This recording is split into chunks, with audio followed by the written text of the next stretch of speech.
নমস্কার। আজ 7ই এপ্রিল 2024 রবিবার। আজ এই মেঘলা অপরাহ্নে আমরা মিলিত হয়েছি অশোকনগর প্রতিবিম্ব আয়োজিত দুটি অনুষ্ঠান নিয়ে। একটি হলো অশোকনগর প্রতিবিম্ব আয়োজিত প্রতিবিম্ব আলোচনা সভা 2024 এবং অশোকনগর প্রতিবিম্ব প্রযোজিত একটি নবনাট্য সোনালী ব্যাং নিয়ে।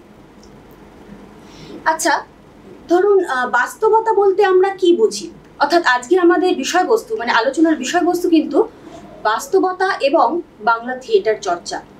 এই বাস্তবতার রূপ কি? প্রত্যেকের কাছে কি সেটা আলাদা নয়? ব্যক্তি বিশেষে সেটা কি আলাদা হয়ে যায় না, বা যুগ বিশেষে, কাল বিশেষে, নাকি সেটা সতত অপরিবর্তনীয় ধ্রুবতারার মতন? হেন একটি জটিল বিষয় আলোকপাত করতে কিন্তু আজ আমাদের আলোচনা সভা।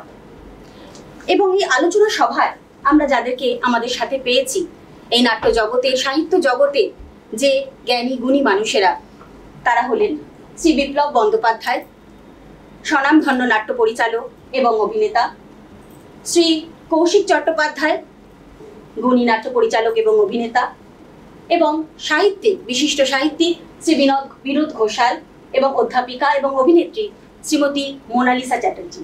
এবং এই আলোচনা সভাটি যিনি পরিচালনা করবেন তিনি আর কেউ নন, অশোকনগর প্রতিবিম্বের জন্ম লগ্ন থেকে সাথে থাকা একজন পিতৃপ্রতিম মানুষ, শ্রী অনুপম চন্দ্র মহাশয়। একটা কথা আমার খুব বলতে ইচ্ছে করছে, যেহেতু এটা একটা আলোচনা সভা এবং এটা একটা ক্লোজ থিয়েটার একটা বলতে পারি, আপনাদের সাথে সরাসরি আমি একটা ইন্টারাক্ট করতে পারি, সেই জন্য এই কথাগুলো ভীষণ মনে আসছে যে এই বাস্তবতার সাথে ধরুন থিয়েটারের কি যোগ। একটা কথাই আছে যে কাফিং in theatre is not a respiratory element, if I am not wrong, but it's a mocking, বা কিছু অন্য কিছু বোঝানো হচ্ছে। তাই কি, চলুন আমরা এই আলোচনা সভার মাধ্যমে এই জিনিসগুলো আলোকপাত করি।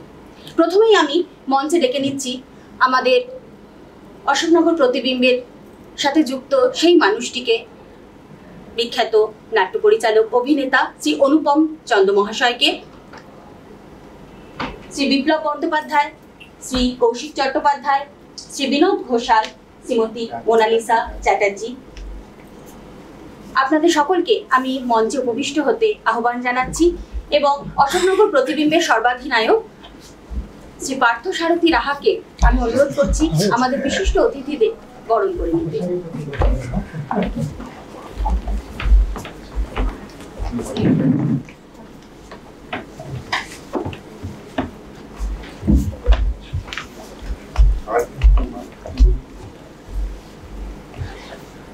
পার্থ স্যারকে আমি অনুরোধ করছি শ্রী অনুপম চন্দ্র মহাশয়কে বরণ করে নিতে।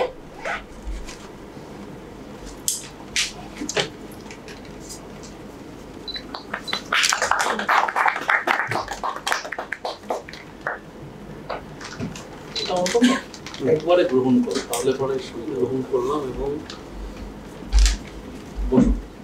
স্থান গ্রহণ করলাম। শ্রী বিপ্লব বন্দ্যোপাধ্যায় মহাশয়কে আমরা বরণ করে নিচ্ছি।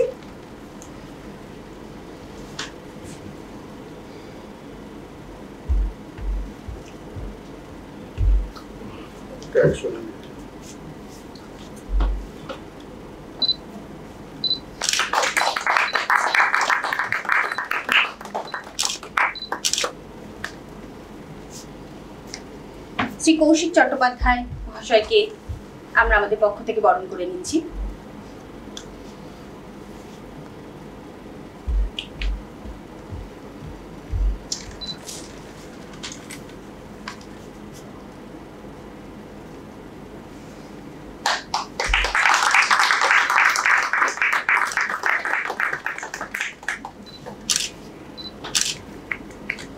সাহিত্যিক শ্রী বিনোদ ঘোষালকে আমরা বরণ করে নিচ্ছি।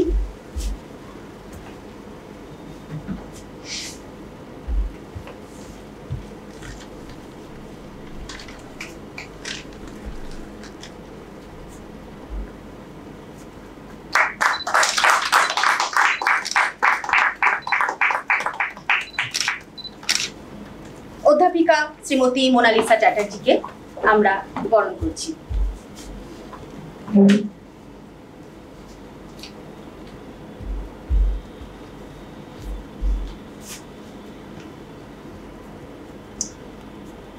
বোন তুমি একটু সরে যাবে সামনে থেকে। হ্যাঁ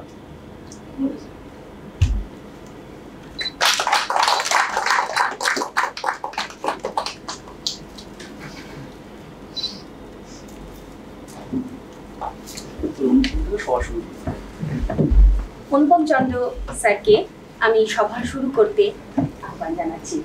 স্যার প্লিজ।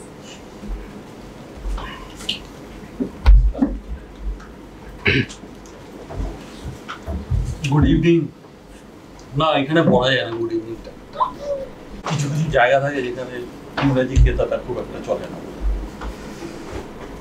আমার একটা জিনিস মনে হচ্ছে যে হলের আলোটা জ্বেলে দিলে ভালো হয় না, সবাইকে দেখা যেত, তাহলে বোধহয় সুবিধা হতো। না, এখানে একটা টেকনিক্যাল সমস্যা আছে। হলের আলো জ্বেলে দিলে এটা ভিডিও করা হচ্ছে তো সেটা সুন্দর হবে না তাহলে। ও আচ্ছা আচ্ছা আচ্ছা আচ্ছা আচ্ছা, এটা বাস্তব। হ্যাঁ বাস্তব।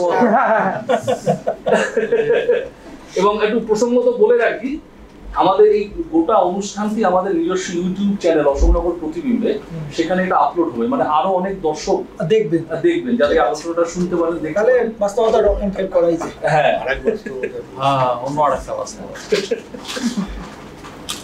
যাকে নমস্কার সবাইকে। আজকে যে বিষয়বস্তু বাস্তবতার রকমফের এবং বাংলা থিয়েটার চর্চা, অতীত এবং ভবিষ্যৎ। তো অনেকগুলো শব্দ, অনেকগুলো বেশি শব্দ আছে। একটা শব্দ বাস্তবতা, তার পরের শব্দটা রকমফের, তারপরে একটা আছে বাংলা থিয়েটার, শুধু থিয়েটার নয়, থিয়েটার চর্চা। আর তারপরে আরেকটা শব্দ আছে অতীত, মাঝখানে বর্তমানটা নেই, তারপরে আছে ভবিষ্যৎ। এবার এই বাস্তবতা যে শব্দটা, সেইটা নিয়ে অনেকটা আলোচনা হবে। তারপরে তার রকমফের নিয়েও আলোচনা নিশ্চয়ই হবে। আর বাংলা থিয়েটার চর্চা বলতে তো অনেকটা বড় স্প্যানে বোঝানো হয়। সেটার মধ্যে শুধু অভিনয় থাকে না, আরো আনুষঙ্গিক অনেক কিছু থাকতে পারে, সেখানে সমালোচনাও থাকতে পারে, সবটাই থাকতে পারে। একদম শুরু করছি আমাদের যিনি এক প্রাথমিক সৃষ্টি করেন, আমাদের এখানে যারা আছে তারা সবাই সেকেন্ডারি ক্রিয়েটার আর কি। একটা কিছু হাতে টাতে পেলে তারপরে সেটা নিয়ে আবার কিছু করেন বানান আর কি, এটা সেটা। আমরা খুব প্রাইমারি থিয়েটারকে দিয়ে শুরু করি। আমাদের সঙ্গে রয়েছেন বিনোদ ঘোষাল। থিয়েটার লিখি না, থিয়েটার না, আমি লেখেন নিশ্চয়ই। তো সেই জায়গা থেকে এই বিষয়টায় আমি আমার একটা প্রশ্নই করি যে এই বিষয়টা নিয়ে আপনি বলতে রাজি হলেন কেন? হ্যাঁ, আমাকে রাজি করানো হয়েছে জোরজার করে। সত্যি কথা বলতে, মানে আমি যখন জানলাম যে এখানে কৌশিকদা, বিপ্লবদা, আপনি, মোনালিসা, মানে এটা ঠিক হংসের মধ্যে বকযথাও না, বক্তব্য ফর্সা, হংসের মধ্যে কাকযথা হয়ে গেছে। আমি কিন্তু মানে একটা সুবিধা আছে, যেটা আমি পার্থর সঙ্গে কথা বললাম, যে আমি কেন বলে আসুন না, মানে কিছু একটা বেরিয়েই যাবে কথা, বা কিছু আলোচনার মধ্যে দিয়ে হয়তো আপনিও জানবেন। ঠিক আছে, তাহলে একটা সুবিধা আছে মানে মুখ্য হওয়ার, সেটা হচ্ছে যা খুশি বলা যায়। কারণ মানে পণ্ডিতরা অনেক কিছু আটকিয়ে যায় তাদের কথা বলতে গেলে, কিন্তু যে বিষয়টা সম্পর্কে আমার কিছু জ্ঞানই নেই, আমি সেটা নিয়ে প্রচুর তুলকালাম অনেক কিছু বলে ফেলতে পারবো। হ্যাঁ, তো সেই কারণে আমি হলো চলো তাহলে ঠিক আছে যাওয়া যাক। এবং আমার নিজস্ব কিছু প্রশ্ন আছে থিয়েটার নিয়ে, যেহেতু একটা আমার পরিচয় আছে যে আমি খুব থিয়েটার দেখতে ভালোবাসি এবং ছোটবেলা থেকে থিয়েটার করেওছি। এক সময় প্রায় কলেজ লাইফ পর্যন্ত গ্রুপ থিয়েটার করেছি, বা আমার বাবা থিয়েটার প্রেমী ছিলেন, বড় জেঠু আমার শিশির কুমার ভাদুরীর সঙ্গে অভিনয় করতেন, তো ফলে একটা মানে রয়েছে আর কি রক্তের মধ্যে। তো সেই সমস্ত কারণ মিলিয়ে আমার আজকে এখানে চলে আসা। কিন্তু বিষয় নিয়ে আমি যে কি বলবো সেটা যে খুব স্পষ্ট আছে ধারণা আমার তা নয়, কিন্তু ওই যেটা আপনি বললেন যে ইনফর্মাল কথায় কথায় বেরোবে, সেখানে কিছু হয়তো কথা আমারও বেরিয়ে আসবে আর কি। না, এবার আমার মানে দ্বিতীয় প্রশ্নটা আপনাকে, হ্যাঁ, সেটা হচ্ছে যে এই বিষয়টাকে আপনার কি গোলমেলে মনে হয়নি? মানে আমার নিজের খুব ব্যক্তিগত গোলমেলে লেগেছে। আমি আজকে সকাল পর্যন্ত ভাবছিলাম যে এটা কি, আমি মানে লিখে চোখের সামনে, মানে আমার অনেক সময় হয় কি মাথায় ডাইরেক্ট থাকে না, আমি তখন কাগজে লিখি সাবজেক্টটা, বা সে আমার লেখার ক্ষেত্র যে এই লিখে আমি তাকিয়েছিলাম বেশ কিছুক্ষণ যে বাস্তবতার রকম ফের, তারপর তার থিয়েটারের মানে অতীত এবং ভবিষ্যৎ চর্চা, প্রত্যেকটা আলাদা আলাদা ভেঙে ভেঙে ভাবনার চেষ্টা করতে করতে যেটা বেরোলো, দুটো পার্ট বেরোলো। একটা হচ্ছে থিয়েটারের মানে বাস্তবতা, আর একটা হচ্ছে থিয়েটার জগতের বাস্তবতা, মানে যারা যেটার মধ্যে কৌশিক দা বা মনালিসা বা বিপ্লব দা রয়েছে থিয়েটার জগতে। আমি যেহেতু নিজে বেশ কিছু বছর ধরে, হয়তো আপনারা জানেন, নজরুল ইসলামের জীবন নিয়ে আমি একটা দীর্ঘ উপন্যাস লিখেছি।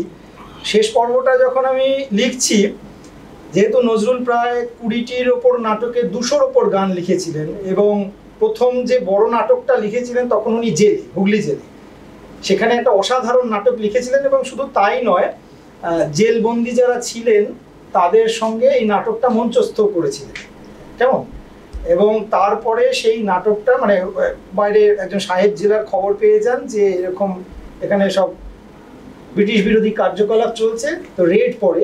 তো সেই সময় নজরুলের এক সহবন্দী বা বন্ধু, তিনি ওই নাটকটি নিয়ে তাড়াতাড়ি যাতে নজরুলের আরও না বেড়ে যায়, মানে জেলবন্দি জীবন আর বেড়ে যায়, সেই পুরো নাটকটা ধরে চৌবাচ্চায় ডুবিয়ে দেয়। ফলে একটা খুব অসাধারণ নাটক কিন্তু আমরা হারিয়েছি। তো এবং সেখানে কিন্তু নজরুল একাধিকবার বিভিন্ন নাটক করেছেন, এবং যারা হয়তো অনেকে জানেন যে সেই নাটকগুলো চাল চুলো কিছুই নেই তাদের, এবং সেই তুলো নিয়ে পুরনো নিজেদের জামা কাপড় দিয়ে সেইগুলো দিয়ে মানে মঞ্চ সাজিয়ে এরকমভাবে নাটক করা হয়েছে। এবং যে নাটকটা করা হয়েছে বা ওই সময় ওখানে যে নাটকগুলো তিনি লিখেছিলেন বা তার বন্ধুরা যারা করেছিল, প্রত্যেকটাই ব্রিটিশ বিরোধী নাটক, এবং সেটা জেলখানাতে ভেতরে ঢুকে তারা করছে। অর্থাৎ যে বাস্তব অবস্থা, সেই অবস্থায় থেকে একটা লোক যে 40 দিনের মতো প্রায় অনশন করছেন, তিনি তারপরেও এরকম গর্জে উঠছেন নাটককে কেন্দ্র করে। এবং তারপরে সেখান থেকে যখন বেরিয়ে আসছেন, মন্মথ রায়ের সঙ্গে তার পরিচয় হচ্ছে, এবং মন্মথ রায়ের নাটক লেখার অন্যতম একজন কি বলবো উৎসাহদাতা ছিলেন নজরুল। কারাগার লেখা পড়ে তখন মন্মথ রায়কে কেউ চেনে না, নজরুল চিঠি লিখেছিলেন, তখন তিনি একদম মধ্য গগনে খ্যাতি, যে ভাই মন্মথ, তোমাকে আমার প্রণাম করতে ইচ্ছে করছে, এত অসাধারণ নাটক লিখেছিলেন, কি লিখেছো কি করে। এবং সেটা বিশাল চার্জ ছিল মানে মন্মথর কাছে। এবং পরবর্তীকালে যখন নজরুলের সঙ্গে তার পরিচয় ঘটে, একসঙ্গে যখন মানে হেমেন্দ্র কুমার রায়, শিশির কুমার ভাদুরী, মন্মথ রায়, এরা যখন একটা টিম তৈরি হচ্ছে, সবাই মিলে নাটক করছে, সেই সময়ে কিন্তু মানে একটা অসাধারণ নাট্য জগৎ তৈরি হয়েছিল। এইটা আমি মানে পড়বার সময় বা লেখবার সময় একটা অনুভব করেছি। নাটক লিখে বা নাটক করে সত্যি কথা বলতে তখনও মানুষ কিচ্ছু পায়নি, এখনো কিছুই পায় না, কিচ্ছু পায় না। আমি বেশ কিছুদিন আগে একটা কলকাতা দূরদর্শনে এই জন্যে একটা আলোচনা সভা করেছিলাম, যেটা আমি আর কি দায়িত্ব নিয়েছিলাম, যে এই সময়ের পূর্ণ সময়ের সাহিত্যিক তবু পাওয়া যায়। আমি পেশাদারি সাহিত্যিক, কিন্তু শুধু নাট্যকার, নিবেদিত প্রাণ নাট্যকার কেন উঠে আসছে না? তা শুধু নাটক লিখে তিনি জীবনযাপন করেন। কয়েকটা প্রশ্ন আমি রেখেছিলাম, কারণ এটা প্রয়োজন ছিল মনে হয়। তখন একটা কারণ জানা গেল, প্রথম কথা যে নাটক লিখে টাকা পাওয়া যায়, টাকা তো দরকার সত্যি কথা, এবং যারা নাটক করেন তারাও কত পরিমাণে অর্থ তাদের হাতে আসে এন্ড অফ দ্য ডে, সেটাও একটা খুব বড় প্রশ্ন। ফলে এই বাস্তবতার সঙ্গে লড়াই করেও কিন্তু যে কারণে মানুষ এখনো থিয়েটার করছে বা তখনও থিয়েটার করতো, সেটা হচ্ছে বিশুদ্ধ প্রেম, ভালোবাসা। আমি তো এর বেশি আর কিছুই খুঁজে পাইনি। এবার বিশুদ্ধ প্রেম জিনিসটা কি, সেটা বাস্তবে আছে কি নেই, ভূতের মতো সকলেই গল্প বলে অথচ কেউই দেখেনি এরকম ব্যাপার, কিন্তু না সত্যি সত্যি রয়েছে। কিন্তু যেটা আমি বলতে চেষ্টা করছিলাম বা ভাবনার চেষ্টা করছিলাম, এই যে থিয়েটারের বাস্তবতা বা থিয়েটার জগতের বাস্তবতা, থিয়েটার জগতের বাস্তবতা বলতে কি, মানে আমার কাছে একটা অদ্ভুত দৃশ্য আসে। দেখুন, এই সময়ে যেটা আমরা কাটাচ্ছি, মূলত রাজনীতি আমাদের খেয়ে ফেলছে আর লোভ এবং ভোগ আমাদের খেয়ে ফেলছে। আগে যেটা ছিল, একটাই শত্রু ছিল, ব্রিটিশ। এখন হচ্ছে যে অমুক মূল না তমুক শিকড় না তমুক ইয়ে, মানে এবার তুমি কোন দলের হয়ে সত্যি কথা বলছো তারপরে তোমার সত্যিটা বিচার করা হবে। এইটা একটা মানে বাস্তবতার রকম ফের হয়ে যাচ্ছে। অর্থাৎ তুমিও মানুষের মুক্তি চাইছো, তুমিও সত্যি কথা বলতে চাইছো, কিন্তু তুমি কোন দলের হয়ে সত্যি কথা বলছো সেটা একটা বাস্তব। আমি কোন দলের হয়ে মানে সত্যি কথা বলছি সেটা আরেক রকম বাস্তব হয়ে যাচ্ছে। ফলে থিয়েটার দলগুলোর মধ্যে যে ইউনিটি, একাত্ম হয়ে যে লড়াই করবার যে কি বলবো একটা স্পিরিট থাকার কথা ছিল, সেইটা কিন্তু কোনো জায়গাতে আমি একজন নেহাতি থিয়েটার প্রেমী মানুষ, সেই জায়গাটা আমার মনে হচ্ছে একটা কোথাও ঘাটতি হচ্ছে। সেইখানের বাস্তবতার ফেরটা যদি একটু কেটে যায়, আমার মনে হয় সেটা সামগ্রিক থিয়েটারের ক্ষেত্রে অনেক মঙ্গলদায়ক হবে। এটা প্রাথমিক বক্তব্য আমার। বেশ। তো এটা বিনোদ যেটা বললেন সেটা হচ্ছে উনি ওই বাস্তবতার রকম ফের, সেটা থিয়েটারের ক্ষেত্রে যেটা বলতে চাইলেন যে থিয়েটারের বাস্তব এবং বাস্তবের থিয়েটার একদম এরকমই একটা। তো আমি এই প্রসঙ্গে আসবো হচ্ছে কৌশিকের কাছে। মানে আমি মানে মূলত যেটা জানতে চাইছি, যেটা ও বলছিল যে রেলিভেন্স হিসাবে নজরুলের কথা বলছিল, তো আমার তো তখন কারাগারের কথাটা মনে পড়লো। তা কারাগারটা যেহেতু তুমি করলে রিসেন্ট, তো আমি কারাগারে আগে আসবো। আগে প্রাথমিকভাবে আমি জানতে চাইছি যে এই বাস্তবতা আর বাস্তবতার রকমের প্রাইমারিলি এই দুটো শব্দ বন্ধটা থিয়েটারে যাচ্ছি না, বাস্তবতার রকমের এই শব্দ বন্ধটা সম্বন্ধে তোমার যে মনে হওয়াটা সেইটা প্রাথমিকভাবে বলো, তারপরে তো আমি ওখানে আসবো। যেটা প্রথমে আলোচনা হচ্ছিল যে ব্যাপারটা বেশ গোলমেলে, মানে ভাবতে গেলে শক্ত শক্ত লাগছে, বেশ ব্যাপারটা কি দাঁড়াচ্ছে আসলে। তা আমি একটু পুরোনো দিনের কথা ভাবছিলাম, যখন আমরা নাট্য একাডেমিতে ওয়ার্কশপ করতে আসছি ছাত্র, তখন শনিকবাবু আমাদের পড়াতেন রিয়ালিজম নিয়ে, নন রিয়ালিজম নিয়ে, তো সেই সব কথাগুলো নিয়ে। এবং আমি তখন একটু খুঁজে পেতে দেখছিলাম যে কখন রিয়ালিজম নিয়ে এলো আমাদের, মানে আর্ট মুভমেন্ট হিসেবে একদম ঊনবিংশ শতকের পরের দিকটা, মানে ওই সময়টাতে। সেই সময়ে কেন এলো হঠাৎ হঠাৎ বাস্তবের দিকে আমরা কেন এটাকে ভাবছি? মানে বাস্তব বলতে তো আমি যা বুঝি আর কি, চারপাশে যা কিছু আছে সবই বাস্তব। আমার পাশে বিপ্লব বসে আছে, এটা এই মুহূর্তে বাস্তব। আমার এখানে দুটো আলো জ্বলছে, এটা বাস্তব। যা কিছু কল্পনা নয়, আমি যার মধ্যে বেঁচে আছি, যার মধ্যে শ্বাস নিচ্ছি, এই চারপাশের যে পরিবেশ সেটাই বাস্তব। এই বাস্তবটাকে একরকম করে দেখছি, আবার এই বাস্তবের ভেতরেও আরেক রকম বাস্তব চলছে। সেই বাস্তবটাকে আমি দেখতে পাচ্ছি কি পারবো না? একটা সময় থিয়েটারের ক্ষেত্রে যখন মিস্ট্রি প্লে, মোরালিটি প্লে হচ্ছে, যখন আইডিয়ালিজম, ভগবান, বিশ্বাস আছে, এটাই শেষ কথা হচ্ছে, গ্রিক থিয়েটারগুলো যখন হয়ে গেছে, তখন ফেট ইজ ডেস্টিনি যখন হয়ে গেছে, তারপরে একটা সময় যখন এলিজাবেথান থিয়েটারের যুগ থেকে আমরা দেখছি, সেই সময় থেকে একটা এজ অফ রিজন বলা হচ্ছে, যখন বেকন আসছেন, বিজ্ঞানী জিনিসপত্রগুলো আবিষ্কার হচ্ছে, এই করতে করতে একটা চলছিল। তারপরে সেইখান থেকে লোকের মনে হলো যে বড্ড বেশি যুক্তি হয়ে গেছে, বড্ড বেশি কাঠখোট্টা, যুক্তি দিয়ে অত কিছু বোঝা যায় না, কোথাও একটা অনুভবের কাছে ফিরতে হবে।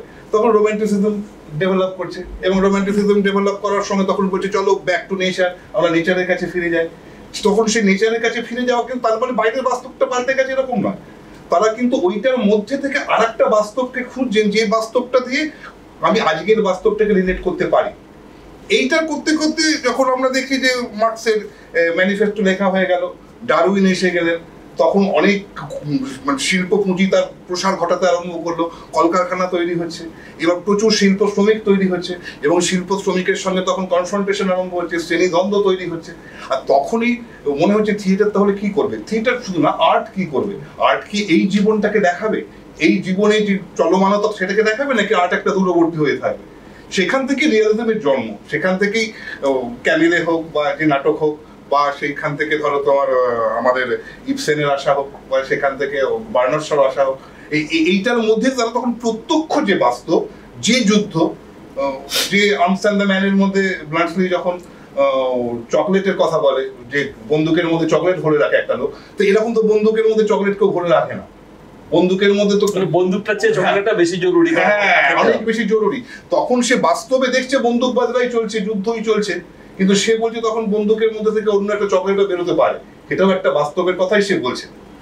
এবং এইটা করতে করতে যখন বাস্তব বাস্তব খুব বেশি হলো, বাস্তব বাস্তব সবকিছু চেনা চেনা জগৎ, সবকিছু কনফ্রন্টেশন, সবকিছু যুক্তি, এইসব নিয়ে তখন মনে হলো বড্ড বেশি আবার বাস্তব বাস্তব হয়ে গেছে, এটা দিয়েও ধরা যাচ্ছে না। তখন বলছে অনেক কিছু আমরা মিস করে যাচ্ছে। তখন ভেতরে ভেতরে কোথাও এক্সপ্রেশনিজম আসছে, কোথাও কোথাও ভেতর থেকে সুরিয়ালিজম আসছে, কোথাও কোথাও তারা বলছে যে বিয়ন্ড রিয়ালিটি, যেটা তুমি ওপরে দেখছো সেটাই সব নয়, যেটা দেখছো না সেটাও। ফলত এখান থেকে থিয়েট্রিক্যালিজম আমি বলবো, যেটাকে নন রিয়ালিজম বলা যেতে পারে, সেই নন রিয়ালিজমটা আমাকে চিরকালই বেশি টেনেছে। এবার কারাগারের ক্ষেত্রে তুমি যেমন বলছো, কারাগারের মধ্যে তিনটে টাইম আসছি, আমি শুধু সময়টা বলছি, বাস্তব বলতে যে একটা মিথিক্যাল টাইম আছে। কংস, কৃষ্ণ জন্মাবে, কংস অত্যাচারী, কংসকে মারা হবে, এই একটা গল্প। এবং এই কংস বললে আমার কমল মিত্তিরকে মনে পড়ে। ছোটবেলায় আমি ঠাকুমার সঙ্গে দেখতে গেছি, এরকম একটা মুস্কো লোক একটা ভারী গলায় দাঁড়িয়ে একটা কংস হা করে হাসছে, থাম্বা কাঁপছে ইত্যাদি। তো এবার যখন মনমথ রায় লিখছেন 1930 সালে, সেই সময় কি ঘটে গেছে? সেই সময় জালিয়ানওয়ালাবাগ ঘটে গেছে 1919-এ, সেই সময় অসহযোগ আন্দোলন ঘটে গেছে, সেই সময় আমরা সশস্ত্র আন্দোলনে যাব না অসহযোগ আন্দোলনে যাব জানি না, গান্ধীজি অ্যারেস্ট হয়ে গেছে। তাহলে এই সব বাস্তবতা কিন্তু মনমথ রায়কে বাধ্য করছেন ওই গল্পটাকে নতুন করে ইন্টারপ্রেট করতে। কি কোন বাস্তবতাকে ছুঁয়ে ফেলেছিলেন তিনি, যার জন্য মনে হয়েছিল যে কংস শুধু কংস নয়, কংসর ভেতর দিয়ে অন্য একজনকে দেখা যাচ্ছে, কংসর ভেতর দিয়ে অন্য একটা অত্যাচারকে দেখতে পাচ্ছি, যেটা এক্ষুনি মানুষ বাইরে দেখছে, থিয়েটারে এসেও কংসকে রিলেট করতে পারছে। আবার আমি যখন 2024 সালে এসে কারাগার করছি, তখন আমার কাছে বাস্তবতাটাও আরেক রকম। তখন আমার কাছে জেল ভরা, কালকে আমি কাগজে দেখছিলাম সোমা সেন, তাকে 6 বছর পরে মুক্তি দেওয়া হলো, আরবান নকশাল বলে তাকে রেখে দেওয়া হলো। তিনি নাকি আমাদের প্রধানমন্ত্রীকে মারতে চেয়েছেন, তার জীবন থেকে 6 বছর চলে গেল, কিছু প্রমাণ করা গেল না, কালকে তাকে বেল দেওয়া হয়েছে। তাহলে এইটা আমার কাছে চরম বাস্তবতা, যেখানে যে কোনো মানুষকে যে কোনো সময় জেলে ঢুকিয়ে দেওয়া যেতে পারে, যে কোনো মানুষকে একটা স্ট্যাম্প করে দেওয়া যেতে পারে, কিন্তু যারা করছে তারা ভয়ঙ্কর সুন্দর একটা ইমেজ নিয়ে আসে। তারা কংসের মতো ওরকম হয়ে নেই, তাদের সুন্দর চশমা, তাদের সুন্দর গেটআপ, তাদের পোস্টার, তাদের হাসি মুখ, এগিয়ে যাচ্ছে ভারতবর্ষ, এই বাস্তবটা আমি দেখতে পাচ্ছি। তাহলে আমি যখন কারাগার করব, আমি তাহলে এই বাস্তবটাকেও তো ছুঁতে চাইবো, এটা আজকের বাস্তবকে। ফলে তো বাস্তবতা বলতে যার মধ্যে আমি বেঁচে আসি, সেটা একটা অবজেক্টও হতে পারে, একটা আইডিয়াও হতে পারে, একটা ধারণাও হতে পারে। যে ধারণা আমাকে তৈরি করে দিচ্ছে আজকে ভারতের, যে ধারণা আমাকে তৈরি করে দেওয়া হচ্ছে বেঁচে থাকা মানে কি, যে ধারণা বলেছে উন্নয়ন মানে কি, একটা বড় ব্রিজ বানালে উন্নয়ন হয়। উন্নয়ন মানে অনেকগুলো আলো লাগাতে হবে তোমাকে, অনেকগুলো টুনি বাল্ব জ্বলবে, তাহলে তুমি বুঝতে পারবে উন্নয়ন কি। কিন্তু তার বাইরেও যে উন্নয়ন পড়ে আছে, যে উন্নয়নের দিকে আমার তাকানোই হলো না, যে উন্নয়ন করতে গিয়ে আমার জল শেষ হয়ে গেল, মাটি শেষ হয়ে গেল, খনি শেষ হয়ে গেল, এটাও তো বাস্তব। সেই বাস্তবকেও কোথাও রিলেট করছে কিনা, ফলে বাস্তবতা শব্দটা খুব একটুখানি না, অনেকটা ছড়ানো একটা কথা আমার কাছে।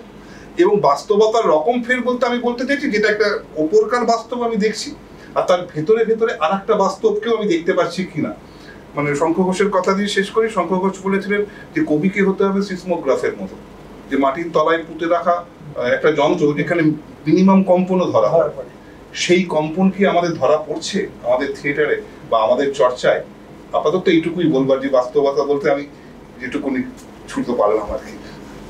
বেশ, আমি চাইছিলাম যে মানে তুমি কারাগারের প্রসঙ্গটা নিয়ে একটু ডিটেইলে আরো পরে বলো, সেই জন্য মাঝখানে আমি বলিনি, আমি বলিনি, আমার লোভ আছে। ঠিক। তো আমি মোনালিসার কাছে জানতে চাইবো মানে একটা জায়গা থেকে, যে বাংলা থিয়েটার চর্চার মধ্যে অতীতে এই যে যদি বাস্তবতা রকম ফেরের মধ্যে যেটা কৌশিক বললেন যে অনেকগুলো রকম ফেরের মধ্যে রিয়েলিজম, নিও রিয়েলিজম বা সুরিয়ালিজম এটসেট্রা এটসেট্রা বা ম্যাজিক রিয়েলিজম ইত্যাদি যেরকমভাবে ভাগ করা হয় আমরা সাধারণত, তো সেটা বাংলা থিয়েটারের অতীতে কতটা কিভাবে এসছে, ভবিষ্যৎটা আমরা পরে আসবো আবার। আসলে প্রথমে বলি যে বাংলা থিয়েটারের ইতিহাসটা তো মানে বিশাল বড়, মানে অতীতটা কোথা থেকে ধরবো। যেমন নন্দী ভাটিয়ার একটা বই আছে মডার্ন ইন্ডিয়ান থিয়েটার, সেখানে একটা প্রশ্ন ওঠে যে কোথা থেকে আমরা মডার্ন ইন্ডিয়ান থিয়েটারটা এক্স্যাক্টলি কোন তারিখ থেকে আমরা বলতে শুরু করব। তাহলে এই অতীত বা আধুনিক সেই ক্ষেত্রে আলোচনা করতে গিয়ে একটা কথাই আলোচনা করা যায়, যদি আমি খুব বেশি তো এখানে এক্সাম্পল ইনসিডেন্ট দেওয়ার জায়গা তো নয়, এটা আলোচনা করা জায়গা। আর আমি মনে করি যে যেটা এখানে উঠে আসা দরকার অন্তত আমার কথায়, সেটা হচ্ছে বাস্তবতা আর সত্য, reality and truth. when I am speaking, বাস্তব কোনটা এবং সত্য কোনটা। যেমন একটা ছোট্ট এক্সাম্পল দিয়ে, অরিও বোরিওলিস বলে একটা বিষয় আছে যেটা আমরা যারা আমাদের দিল্লি থেকে যে ল্যাটিটিউড পাস করে সেটা হচ্ছে সামথিং 28 ডিগ্রি সামথিং। আমাদের ভারতবর্ষে বসে অরিও বোরিওলিস বোঝাটা খুব মুশকিল, কিন্তু যারা একটু হাইয়ার ল্যাটিটিউডে থাকেন, এই আর্কটিক বা অ্যান্টার্কটিকের দিকে থাকেন, তারা জানেন কি অসম্ভব সুন্দর একটা ফেনোমেনন, যেটা হচ্ছে যখন সৌরজগতে যখন প্রচুর ঝড় হয় তখন সেই যে ইলেকট্রোম্যাগনেটিক ফিল্ড থেকে যে ফোটনসগুলো বেরিয়ে এসে আমাদের অ্যাটমসফিয়ারের যে এলিমেন্টগুলো আছে সেগুলো যখন চার্জ করে তখন ওই যে আলোটা তৈরি হয়। এবং আমরা ইউটিউবে দেখেছি, আমরা প্রচুর সিনেমায় দেখেছি। তো এটা তো বাস্তব, এটা কি আমার কাছে সত্য কতটা? কেননা সত্যি কথা বলতে যে বাস্তবটা জানিস ওকে ফাইন, হ্যাঁ এটা ঘটে, কিন্তু এটা কিভাবে ঘটে, কিরকম করে ঘটে, এটার ভেতরে তো একটা ট্রুথের বিষয় থাকে, যেটা আমার বিশ্বাসের একটা বিষয় থাকে, এটা কিভাবে ঘটে। সেভাবে কয়েকটা ইনসিডেন্ট, এটা ট্রুথ। আমি যদি খুব অতীতে না গিয়ে আমি যদি একটা মধ্যবর্তী সময় আমি যদি মঙ্গল কাব্য নিয়ে কথা বলি, মঙ্গল কাব্য আমি নিজে যেহেতু একজন পারফর্মার, আমি এটা নিয়ে কাজ করেছি, যে আমরা প্রত্যেকে জানি যে মঙ্গল কাব্য কোন সময় লেখা হচ্ছে। একদম ওই আবার একটা হিস্টোরিক্যাল ডেট আসে 13th সেঞ্চুরি থেকে 17th সেঞ্চুরির মাঝখানে, এর মধ্যেই আমরা ভক্তি মুভমেন্ট দেখব। এবং খুব সহজভাবে বলতে গেলে যেটা বলা যায় সেটা হচ্ছে যে একদম হেজিমনিক্যাল কোনো একটা, হেজিমনিক্যাল বলতে যে এটা আমার অথরিটি, আমি এইভাবেই দেখাতে চাই, এইভাবেই বোঝাতে চাই, তার বাইরেও আমার দেখা এবং বোঝার একটা পার্সপেক্টিভ আছে। তাহলে যখন মঙ্গল কাব্যে আমি খুব বহুল চর্চিত, যেটা আমি নিজেও যেটা করেছি, আমি একদম পারফরমেন্স ইয়েতেই বোঝাই, কিন্তু ওটা একটা অতীত। সেটা হচ্ছে যখন আমি মনসা মঙ্গল কাব্য যখন আমি বলি, এবং সেটা কাব্য, সেটা যখন তারপর পারফরমেন্সে যখন আসে, তখন আমি দেখি বাস্তব আর ট্রুথটা কোথাও একটা গিয়ে পাল্টে। এখানে অতীত নিয়ে ওই এক্ষুনি যেটা অনুপমদা যেটা শুরু করলেন, যে অতীত নিয়ে কথা বলতে গেলে একটা গ্যাপ তৈরি হবে, ওই সময়টায় আমি ইতিহাস জানতে পারি, কিন্তু আমি ওটাকে এক্সপিরিয়েন্স করি। আমি যেটা এক্সপিরিয়েন্স করছি হচ্ছে ওই সময়টা থেকে চেইন রিয়াকশনে এসে আমার সময়ে দাঁড়িয়ে যে ঘটনা প্রবাহটা, যেটাকে আমরা বলি ক্রোনোলজি, ঘটনা প্রবাহে আমি কিভাবে এফেক্টেড হচ্ছে সেটা। সুতরাং অতীতকে ধরার রাস্তা কিন্তু আমার ওটাই। আমি খুব বড় জোর অতীত বইতে পড়তে পারি, আমি শিক্ষকদের কাছ থেকে জানতে পারি, কিন্তু আমার বোঝা, আমার ট্রুথ, অতীত কি করে আমার কাছে ট্রুথ হয়ে উঠছে, how it is becoming my truth, ওই বাস্তবটা আমার ট্রুথ কি করে হয়ে উঠছে, তখন হচ্ছে ক্রোনোলজিক্যাল অর্ডারে বোঝা। তখন আমার যেমন এটাও মনে হয় যে হ্যাঁ, এটা আমার প্রত্যেকে জানে, আলাদা করে বলার দরকার নেই। যখন মঙ্গল কাব্য লেখা হচ্ছে যে এই দেবীদের, এই শীতলা মনসাদেরকে নিম্নকোটি বলা হচ্ছে, কেননা আর বাদ বাকি যে হেজিমনিক্যাল আমরা যে ধর্মীয় যে প্র্যাকটিসেসগুলো দেখছি, সেখানে সাধারণ মানুষরা কোথায় যাবে? তাদের এত একে ধরে তাকে ধরে, ওই পান্ডা সেই পান্ডা, হেন পান্ডা, এইভাবে ওইভাবে না করে, মাগো আমার মানুষটা জঙ্গলে গেছে কাঠ কাটতে, বাঘের পেটে না যায়, সাপে না কাটে, নদীমাতৃক দেশ বাংলা, সাপে না কাটে, ঘরে ফিরে আসুক সহজ উপায়। আমার কাছে কি আছে? একটু দুধ আছে, একটু ভাত, চাল আছে, ভাত আছে, একটু চটকে মাগো তোমায় দিলাম, কলা চটকে দিলাম। এটা যেমন ট্রুথ, আবার এটাও তো ট্রুথ যে এর মধ্যে কি কোথাও এই হেজিমনিটাও নেই। যখন এই প্রশ্নটা উঠে আসে পারফরমেন্সের মাধ্যমে, এই বহু মধ্যযুগে করা একটা পারফরমেন্সের মাধ্যমে যখন এই প্রশ্নটা উঠে আসে যে আমি তো তোমাকে মেনেছিলাম, যুদ্ধটা তো তোমাদের দুজনের ভেতরে, আমার দোষটা কোথায়? আমি কেন এখানে ভিক্টিমাইজড হলাম? আমার কাছের মানুষটাকে কেন মারা হলো? তাহলে যে অতীত বললো, তাহলে সেই অতীতটা ক্রোনোলজিক্যাল অর্ডার এসে কোথাও কি আমরা সেই ultimately collateral damage of war এই কনসেপ্টটাকে পেলাম যে যুদ্ধ তো হচ্ছে, ঠিক আছে, জাস্টিসের জন্য যুদ্ধ, ইনজাস্টিসের বিরুদ্ধে যুদ্ধ, আরো বিভিন্ন রকমের টপিক আছে, কিন্তু ultimately the collateral damage of war. তাহলে এই যে বললাম রিয়ালিটি অ্যান্ড ট্রুথ, আমার কাছে যে বললেন অতীতের বাংলা থিয়েটার, আমি অতীতটাকে যেহেতু ধরছিলাম, আমি যদি ওখান থেকেই ধরি, ওই অতীতের বাংলা যে সাহিত্য, যে চর্চা, যে পারফরমেন্স, সেখান থেকে যখন আমি নিয়ে আসছি, তখন আমার মনে হচ্ছে যখন এই সময় দাঁড়িয়ে জাট বলবো, কারোর দিকে তাকিয়ে বলছে তুই মেরেছিস, তোর বউ এখন অন্তঃসত্ত্বা, তাকে মেরে বার করে দিয়েছিস, তোকে আমি ঝাড়ে নির্বংশ করব। মজাটা হচ্ছে সত্যিকার এই ঘটনাটা ঘটেছে, it is a social issue. মানুষটা বলছে তুই মেরেছিস, তোকে আমি ঝাড়ে নির্বংশ করব। এই ঘটনাটা সত্যি ঘটেছে। সঙ্গে সঙ্গে সেই মানুষটি, আমি এখানে পুরুষ বা মহিলা শব্দটাকে ব্যতি রেখে বলছি, সঙ্গে সঙ্গে মানুষটি উঠে এসে বলে হ্যাঁ মা আমি এই ভুলটা করেছি, তোকে ঝাড়ে নি না মা, আর করবো না। মেয়েটাকে ডেকে এনে বলে বল আর করবি না, বল ওর কাছে বল। তাহলে একটা মিডিয়েভাল টাইমে তৈরি হওয়া একটা কাব্য, আমাদের বাংলার একটা সাহিত্য চর্চা, সেটা যখন এই সময় দাঁড়িয়ে ক্রোনোলজিক্যাল অর্ডারে যখন প্র্যাকটিস হয়, তখন আবার ওই ট্রুথ আর রিয়ালিজম, আবারও বলছি বাস্তবতা এবং সত্য, এই দুটোর একটা ডিফারেন্স তৈরি হয়। কেননা আমার ক্রোনোলজিক্যাল অর্ডারটা পাল্টে গেছে, আমার চারপাশে, আমার চতুর্দিকে আমি যে সময়টায় বেঁচে আছি সেই সময়টা বেরিয়ে গেছে।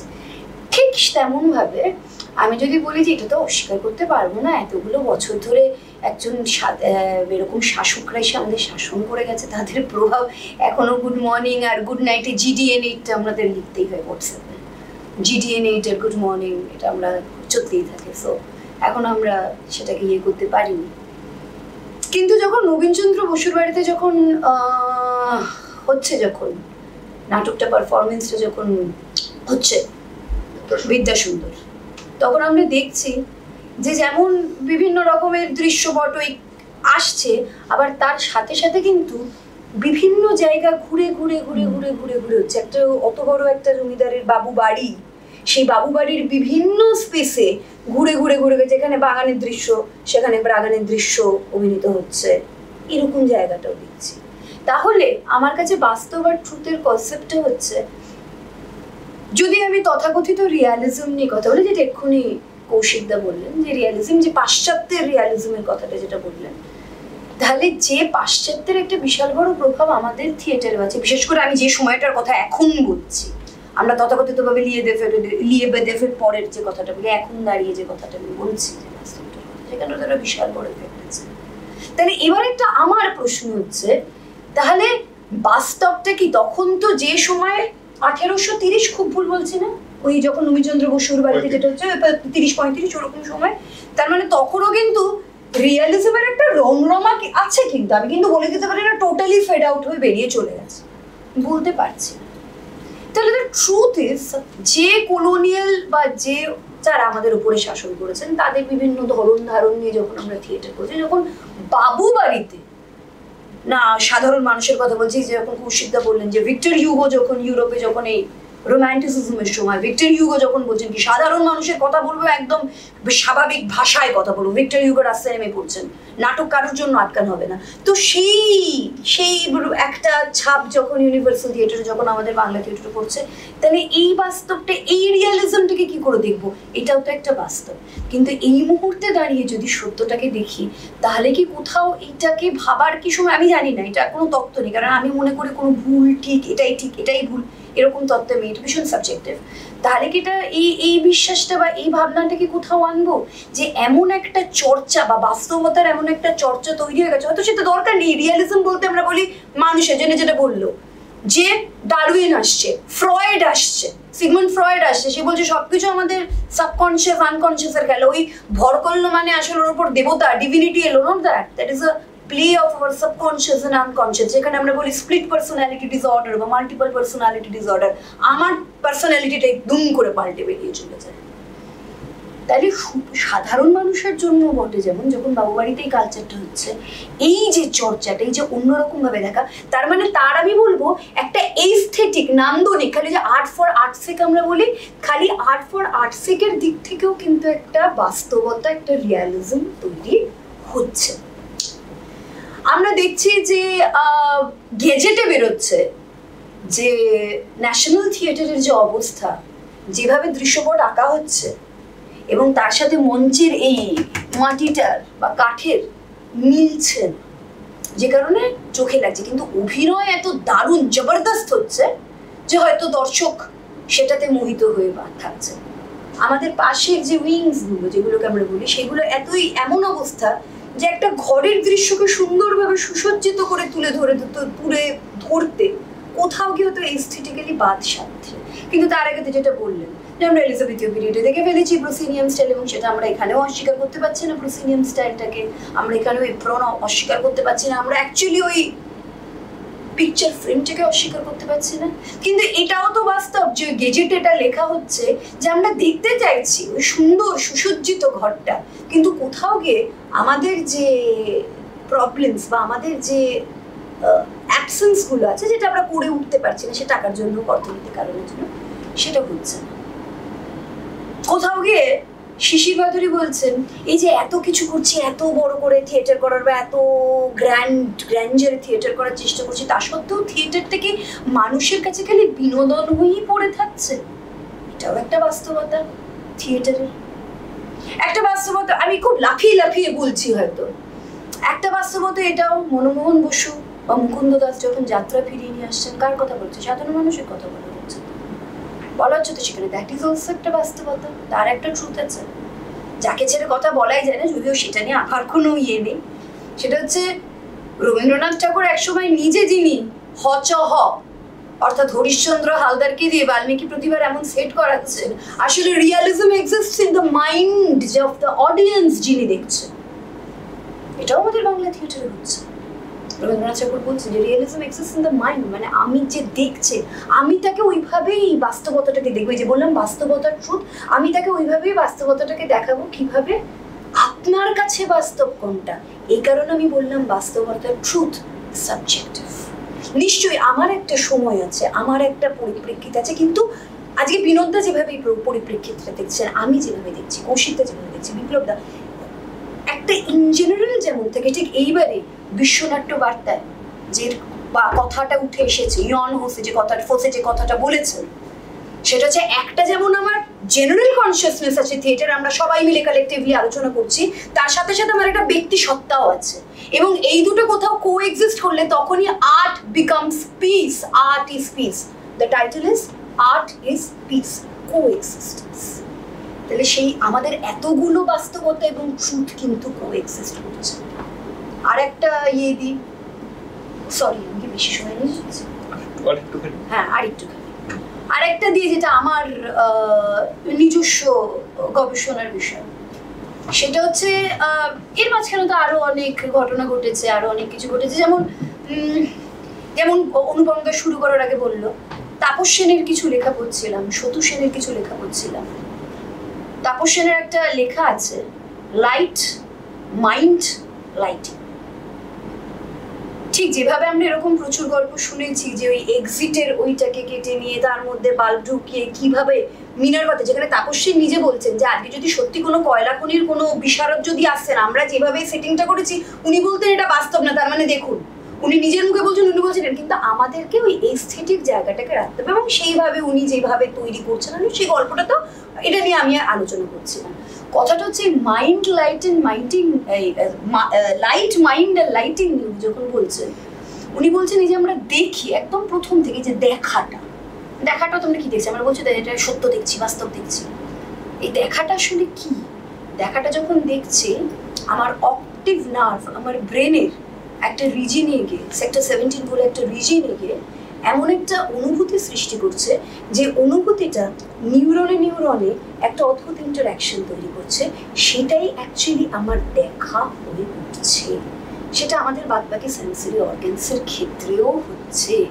সুতু সেন যখন বলছেন যে হ্যাঁ বাস্তবানুক্ত মঞ্চটাকে করবো, কিন্তু বলছেন যে সামনে যখন অভিনেতা অভিনয় করছেন এবং লার্জার দ্যান লাইফ, পেছনে যদি ঠিক এইটুকুনি একটা বোতল বসিয়ে রাখি, যে বোতলটা খুব খুব খুব ইম্পর্টেন্ট, তখন তো কোথাও গিয়ে দর্শক আরো দূর থেকে বসে দেখছে, কোথাও যেন বড্ড অকিঞ্চিতকর হয়ে যাচ্ছে ওই এলিমেন্টটা। তাহলে আমাকে ওই গোটা ম্যাগনাম অপাস্টের ভেতরে বসে আমাকে রিয়ালিজমের কথাটা ভাবতে হবে, যেটা উনি ম্যাক্স রাইনহার্টের কথা বলছেন, যে দর্শকের ভেতরে ওই রিয়ালিজমটা দেখতে দেখতে যেন এরকম একটা সম্ভাবনা তৈরি হয় যে আরো কিছু দেখতে পেতাম, যেটা কৌশিকদা আরো পসিবিলিটি আছে, আরো কিছু দেখার পসিবিলিটি আছে, আমরা দেখছি আরো কিছু দেখার পসিবিলিটি।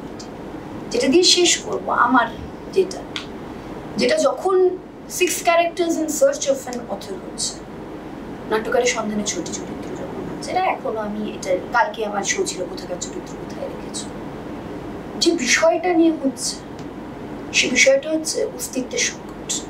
প্রাথমিকভাবে কোট আনকোট অস্তিত্বের সংকট ভীষণ তো ইন্ডিভিজুয়ালিস্টিক, যে পিরান্দোলো ওয়াজ আ মুসোলিনি সাপোর্টার। বাস্তব রিয়ালিজম অস্বীকার করতে পারিনি, তার সাথে আরেকটা বাস্তব আছে যেটা অজিতেশ বন্দ্যোপাধ্যায় বলছেন। শেষ জীবনে যখন পিরান্দেলো চিঠি লিখছেন তার বান্ধবীকে, তিনি লিখছেন I am repentant, I can understand that what I have done. সেখানে দাঁড়িয়ে যখন এই নাট্যকারের সন্ধানে ছোট চরিত্র অজিতেশ বন্দ্যোপাধ্যায় বলছেন, আমি না ওই রিয়ালিজমটা আমি দেখাতে চাইছি না, যে রিয়ালিজম হচ্ছে একজন জমিদার একজন ইয়ের হাত ধরে বলবে এই তো আমরা বিপ্লব জিতে গেলাম, এই তো সুদিন চলে, সেই রিয়ালিজমটা দেখাতে চাই না। অগস্ত্য পাওয়েল এক কথা বলেছিলেন, ভার্জিলিওর গল্প নাটক করতে গেছিলেন, তার দর্শক একজন কৃষক উঠে এসে বলছে এত তো বিপ্লবের কথা বললেন, রিয়ালিজমের কথা বললেন, চলুন আমাদের সাথে বিপ্লব করবেন। একজন পারফর্মার বলছেন হ্যাঁ আমি তো নাটক করতে এসেছি, আমি তো আসলে, তাহলেই দেখুন রিয়ালিজম অ্যান্ড ট্রুথ পাল্টাতে থাকে। তো আমার কাছে সবসময় এই দ্বন্দ্বটা চলতে থাকে এবং আমার কাছে রিয়ালিজম কোনো একটা আছে, হয়তো একটা থিয়েট্রিক্যাল ইভেন্ট, কি এনসাইক্লোপিডিয়া ব্রিটানিকারও তার একটা ডেফিনিশন দিয়েছে রিয়ালিজম, যেটা কৌশিকদা বলেন যে যেটাকে আমার যেটা দেখছি ঠিক সেইভাবেই যেটা আমার কাছে আসে, দ্যাট ইজ রিয়ালিজম। আমার কাছে রিয়ালিজম তো বটেই, কেন যেটা দেখছি অনুকরণাত্মক, এটা তো অস্বীকার করতে পারি না, মাইমেসিসটাকে তো অস্বীকার করতে পারি না। মাটা তো ওই মায়ের এরকমগুলো দেখেছি বলেই তো আজকে মা বা এই কথাগুলো বলতে পারে। আমি বাংলা ভাষায় কথা বললে অন্য কেউ অন্য ভাষায় কথা বলেন, যারা আমেরিকায় থাকেন তাদের বাংলা ভাষা দেখবেন কিরকম অন্য রকমের, আমাদের ইংলিশ ভাষা দেখবেন কিরকম অন্য রকম। মাইমেসিসকে কখনো স্বীকার করা যায় না, এটা তো বেসিক হিউম্যান টেন্ডেন্সি, এটা তো করতেই হবে সেখান থেকে। কিন্তু তারপরেও যেটা থাকে that is a creative aesthetic, সেটাও রিয়ালিজম আমার কাছে। মোনালিসা খুব ইম্পর্টেন্ট কতগুলো জায়গা বললেন, মানে যেটা সম্ভবত একটা উচ্চতায়ও নিয়ে গেল আপাতত এই আলোচনাটা। আমার একটা জায়গায় না আমার খুব ঝামেলা হয়, সেই ঝামেলার জায়গাটা নিয়ে আমি বিপ্লবের কাছে আসবো। সেটা হচ্ছে যে এই যে কতগুলো ও একটা বললো ডেফিনিশন, এই যে আমাদের সবকিছু ডিফাইন করার একটা টেন্ডেন্সি, আমরা তো সবকিছুকে ডিফাইন করতে চাই, যে এরকম একটা জিনিস দেখলাম যে তাহলে এটা কি, এটাকে ডিফাইন করছি, বা একটা কিছু যখন বুঝতে পারছি না তখন আমাদের এক ধরনের ভেতরে একটা অস্বস্তি কাজ করছে এবং আমরা এক ধরনের ডেফিনেশনে পৌঁছানোর চেষ্টা করছি। এই যে বাস্তবতার রকম ফের শব্দটা এলো, রকম ফেরটা আসছে যে মানে এই বাস্তবতাটা যে সেটা হয়তো বলা হচ্ছে রোম্যান্টিসিজম, কখনো বলা হচ্ছে সোরিয়ালিজম, কখনো ম্যাজিক রিয়েলিজম। এইরকম ভাবে এই যে ডিফাইন করাটা, এই ডিফাইন করার টেন্ডেন্সিটা এবং তার সেটা কতটা ঠিক বা ভুল, এটা খুব একাডেমিক একটা জায়গা। আমি এই ব্যাপারটা নিয়ে বিপ্লবের কাছ থেকে জানতে চাইছি যে অনেকদিন পরে একটা থিয়েটারের পরিসরে আমি নিজেকে দেখতে পাবো এবং কৌশিক, মোনালিসা যারা দুজনই আমার সঙ্গে বা আমি তাদের সঙ্গে কাজ করেছি, বিনোদের সঙ্গে আমার আলাপ নেই, এবং নজরুল নিয়ে ওর যে বড় বিশাল একটা গুরুত্বপূর্ণ কাজ সেই সম্পর্কে আমি ওয়াকিবহাল এবং পড়েওছি। ওর একটা ওর গল্প নিয়ে একটা থিয়েটার অশোক করেছে, সেটা দেখা হয়নি। এই সব নিয়ে যে আমার অত্যন্ত আনন্দের ব্যাপার যে আমি অনেক কিছু জানতে পারবো যে বা বুঝতে পারবো বা একটা আন্ডারস্ট্যান্ডিং তৈরি হবে। এখন বাস্তবতার ক্ষেত্রে আমি না একটু খুব গভীর হলে আমার মাথায় খুব চাপ পড়ে। তো প্রথম কথা হচ্ছে যে বাস্তবতা দিয়ে শুরু করে আজকে সকালের একটা বাস্তবতা, সেটা হচ্ছে যে আমার বাড়ি মূলগতভাবে ঐতিহাসিকভাবে ধারাবাহিকভাবে এবং ভাবনাগতভাবে কমিউনিস্ট পার্টি করছে, আমাদের সল্টলেকের বাড়ি। আর সকালবেলা ডাক্তার কাকুনি ঘোষ দস্তিদারের একটা ফ্লেক্স আমার বাড়িতে টানিয়ে দিয়ে চলে গেছে। তাতে আমার বাড়ির লোকেরা খুবই আশাহত হয়েছে, যেটা কি করে হলো, কিছুই না, প্রমাণ হবে না। কিন্তু আমার বাড়িতে টানিয়েছে আর একটা অন্য বাড়িতে টানিয়েছে। আমার ঠিক পাশের বাড়িতে হচ্ছে বিখ্যাত নকশাল নেতা সুশীতল রায়চৌধুরীর বাড়ি, তার ছেলে থাকেন। তো সব নিয়ে একটা সামাজিক যে কি বলবো, মানে একটা চারিদিক থেকে আমার পুরো পাড়াটাই যেহেতু খুব সভ্য ভদ্র, সল্টলেকে মোনালিসাও থাকে পরে জানি, এক ধরনের শহর কেন্দ্রিক সভ্যতার একটা জায়গা, সেখানে ধুম করে টানিয়ে দিয়ে যাওয়া এবং তৃণমূল কংগ্রেসের একটা প্লেস আমার বাড়িতে খুবই চলিত। তো আমি সকালবেলা কল ছিল এখানে আসবো বলে, তো সবাই মিলে আমাকে বলছে যে এটা কেন হলো, এটা তুই বল কিছু করতে, এটা তো ঠিক হয়নি, কারণ এরপরে যে সিপিএমের ফ্ল্যাগ তুলতে দিয়ে যাবে ইঞ্জিনের মধ্যে। দুটোর একটা সংঘর্ষ হতে পারে বা দুটো মিলিয়ে আমার বাড়ির যে বাস্তবতা, চরিত্রগত বাস্তবতা, সেটা হারিয়ে যাওয়ার সম্ভাবনা আছে। তো আমি একজনকে বললাম যে আমার বা অন্য অনেকের গাড়ি ধরে যে কিরে কখন বললো সকালবেলা টানিয়ে দিয়ে গেছে। তো আমি তুই কিছু বললি না? বললো হ্যাঁ টানিয়েছে, কিন্তু বললো যে এই তো এই বাড়িতে ব্রাত্য বসু হচ্ছিল, এই বাড়িতে টানিয়ে দেয়। তৃণমূল হয়ে যাওয়া বা আমি তৃণমূল হয়ে যাওয়া বা আমার বাড়িতে তৃণমূলের পোস্টার সাটার একটা সাজুজ্যতা তৈরি, সেটা তাদের বাস্তবতা হলো, কিন্তু আমার বাড়ির বাস্তবতা আলাদা। এমনি বাস্তবতা নিয়ে যে কৌশিকের কথা আমি বলি, যে কৌশিক আমাদের মনে আছে সত্যেন মিত্র পুরস্কার, তখন আমি প্রসঙ্গান্তরে যাচ্ছি, এত ভারী কথা হলো তাই জন্য। সেটা হচ্ছে একটা সত্যেন মিত্র পুরস্কার, সেইবার আমি সম্পাদক কৌশিক চট্টোপাধ্যায় এবং ব্রাত্য বসু যৌথভাবে। তা আমি কৌশিকের কোনো কাজ দেখিনি তার আগে, পরেও যে খুব দেখতে পেরেছি তা নয়, কিন্তু শ্রদ্ধা তৈরি হয়েছে। তো সেখানে কৌশিক একটা অসাধারণ বক্তব্য রেখেছিল, পুরস্কার প্রাপ্তির বক্তৃতা যিনি পান তার বলতে হয়, সেখানে একটা অসাধারণ বক্তৃতা রেখেছিলেন। এবং পরে দলে প্রায় এক সপ্তাহ ধরে যে ওর এই সুমার্জিত শব্দচয়ন এবং একটা থিয়েটারকে দেখার প্রক্রিয়া, সেটা আমাদের খুবই খুবই মনে ধরেছিল এবং আমরা সেটা দীর্ঘক্ষণ আলোচনা করেছিলাম। কারণ সেখানে ব্রাত্য ছিলেন, কৌশিক সেন ছিলেন, তার কোনো একটা নাটক প্রযোজক হিসেবে তিনি ছিলেন। তো যাই হোক, তো এবং মোনালিসা আমি অভিনেতা হিসেবে ওকে খুব শ্রদ্ধা করি, ওর সঙ্গে আমি কাজও করেছি অনেকগুলো। এখন যে কথাগুলো বললেন সেটা সত্যি আমার কাছে অনেকগুলোই ওরকমভাবে ঠিক পরিষ্কার করে আসেনি, সেটা আমি ওর থেকে শুনলাম এবং আমি আমার মতো করে লিখতে হলাম। বিনোদের কথা বললেনি সহজ স্বাভাবিকভাবে।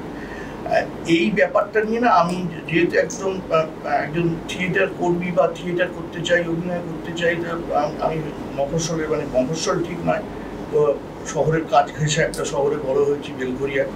ফলে আমার থিয়েটারের মধ্যে যতটা উন্মাদনা ছিল, ততটা এই ভেতরকার যে নানা রকম যে আনন্দিকতা, তার থিয়েটারের যে নানা রকম ভাষা, তার প্রক্রিয়া, তার চলন, এগুলো নিয়ে খুব একটা আগ্রহ ছিল না প্রাথমিক অবস্থায়।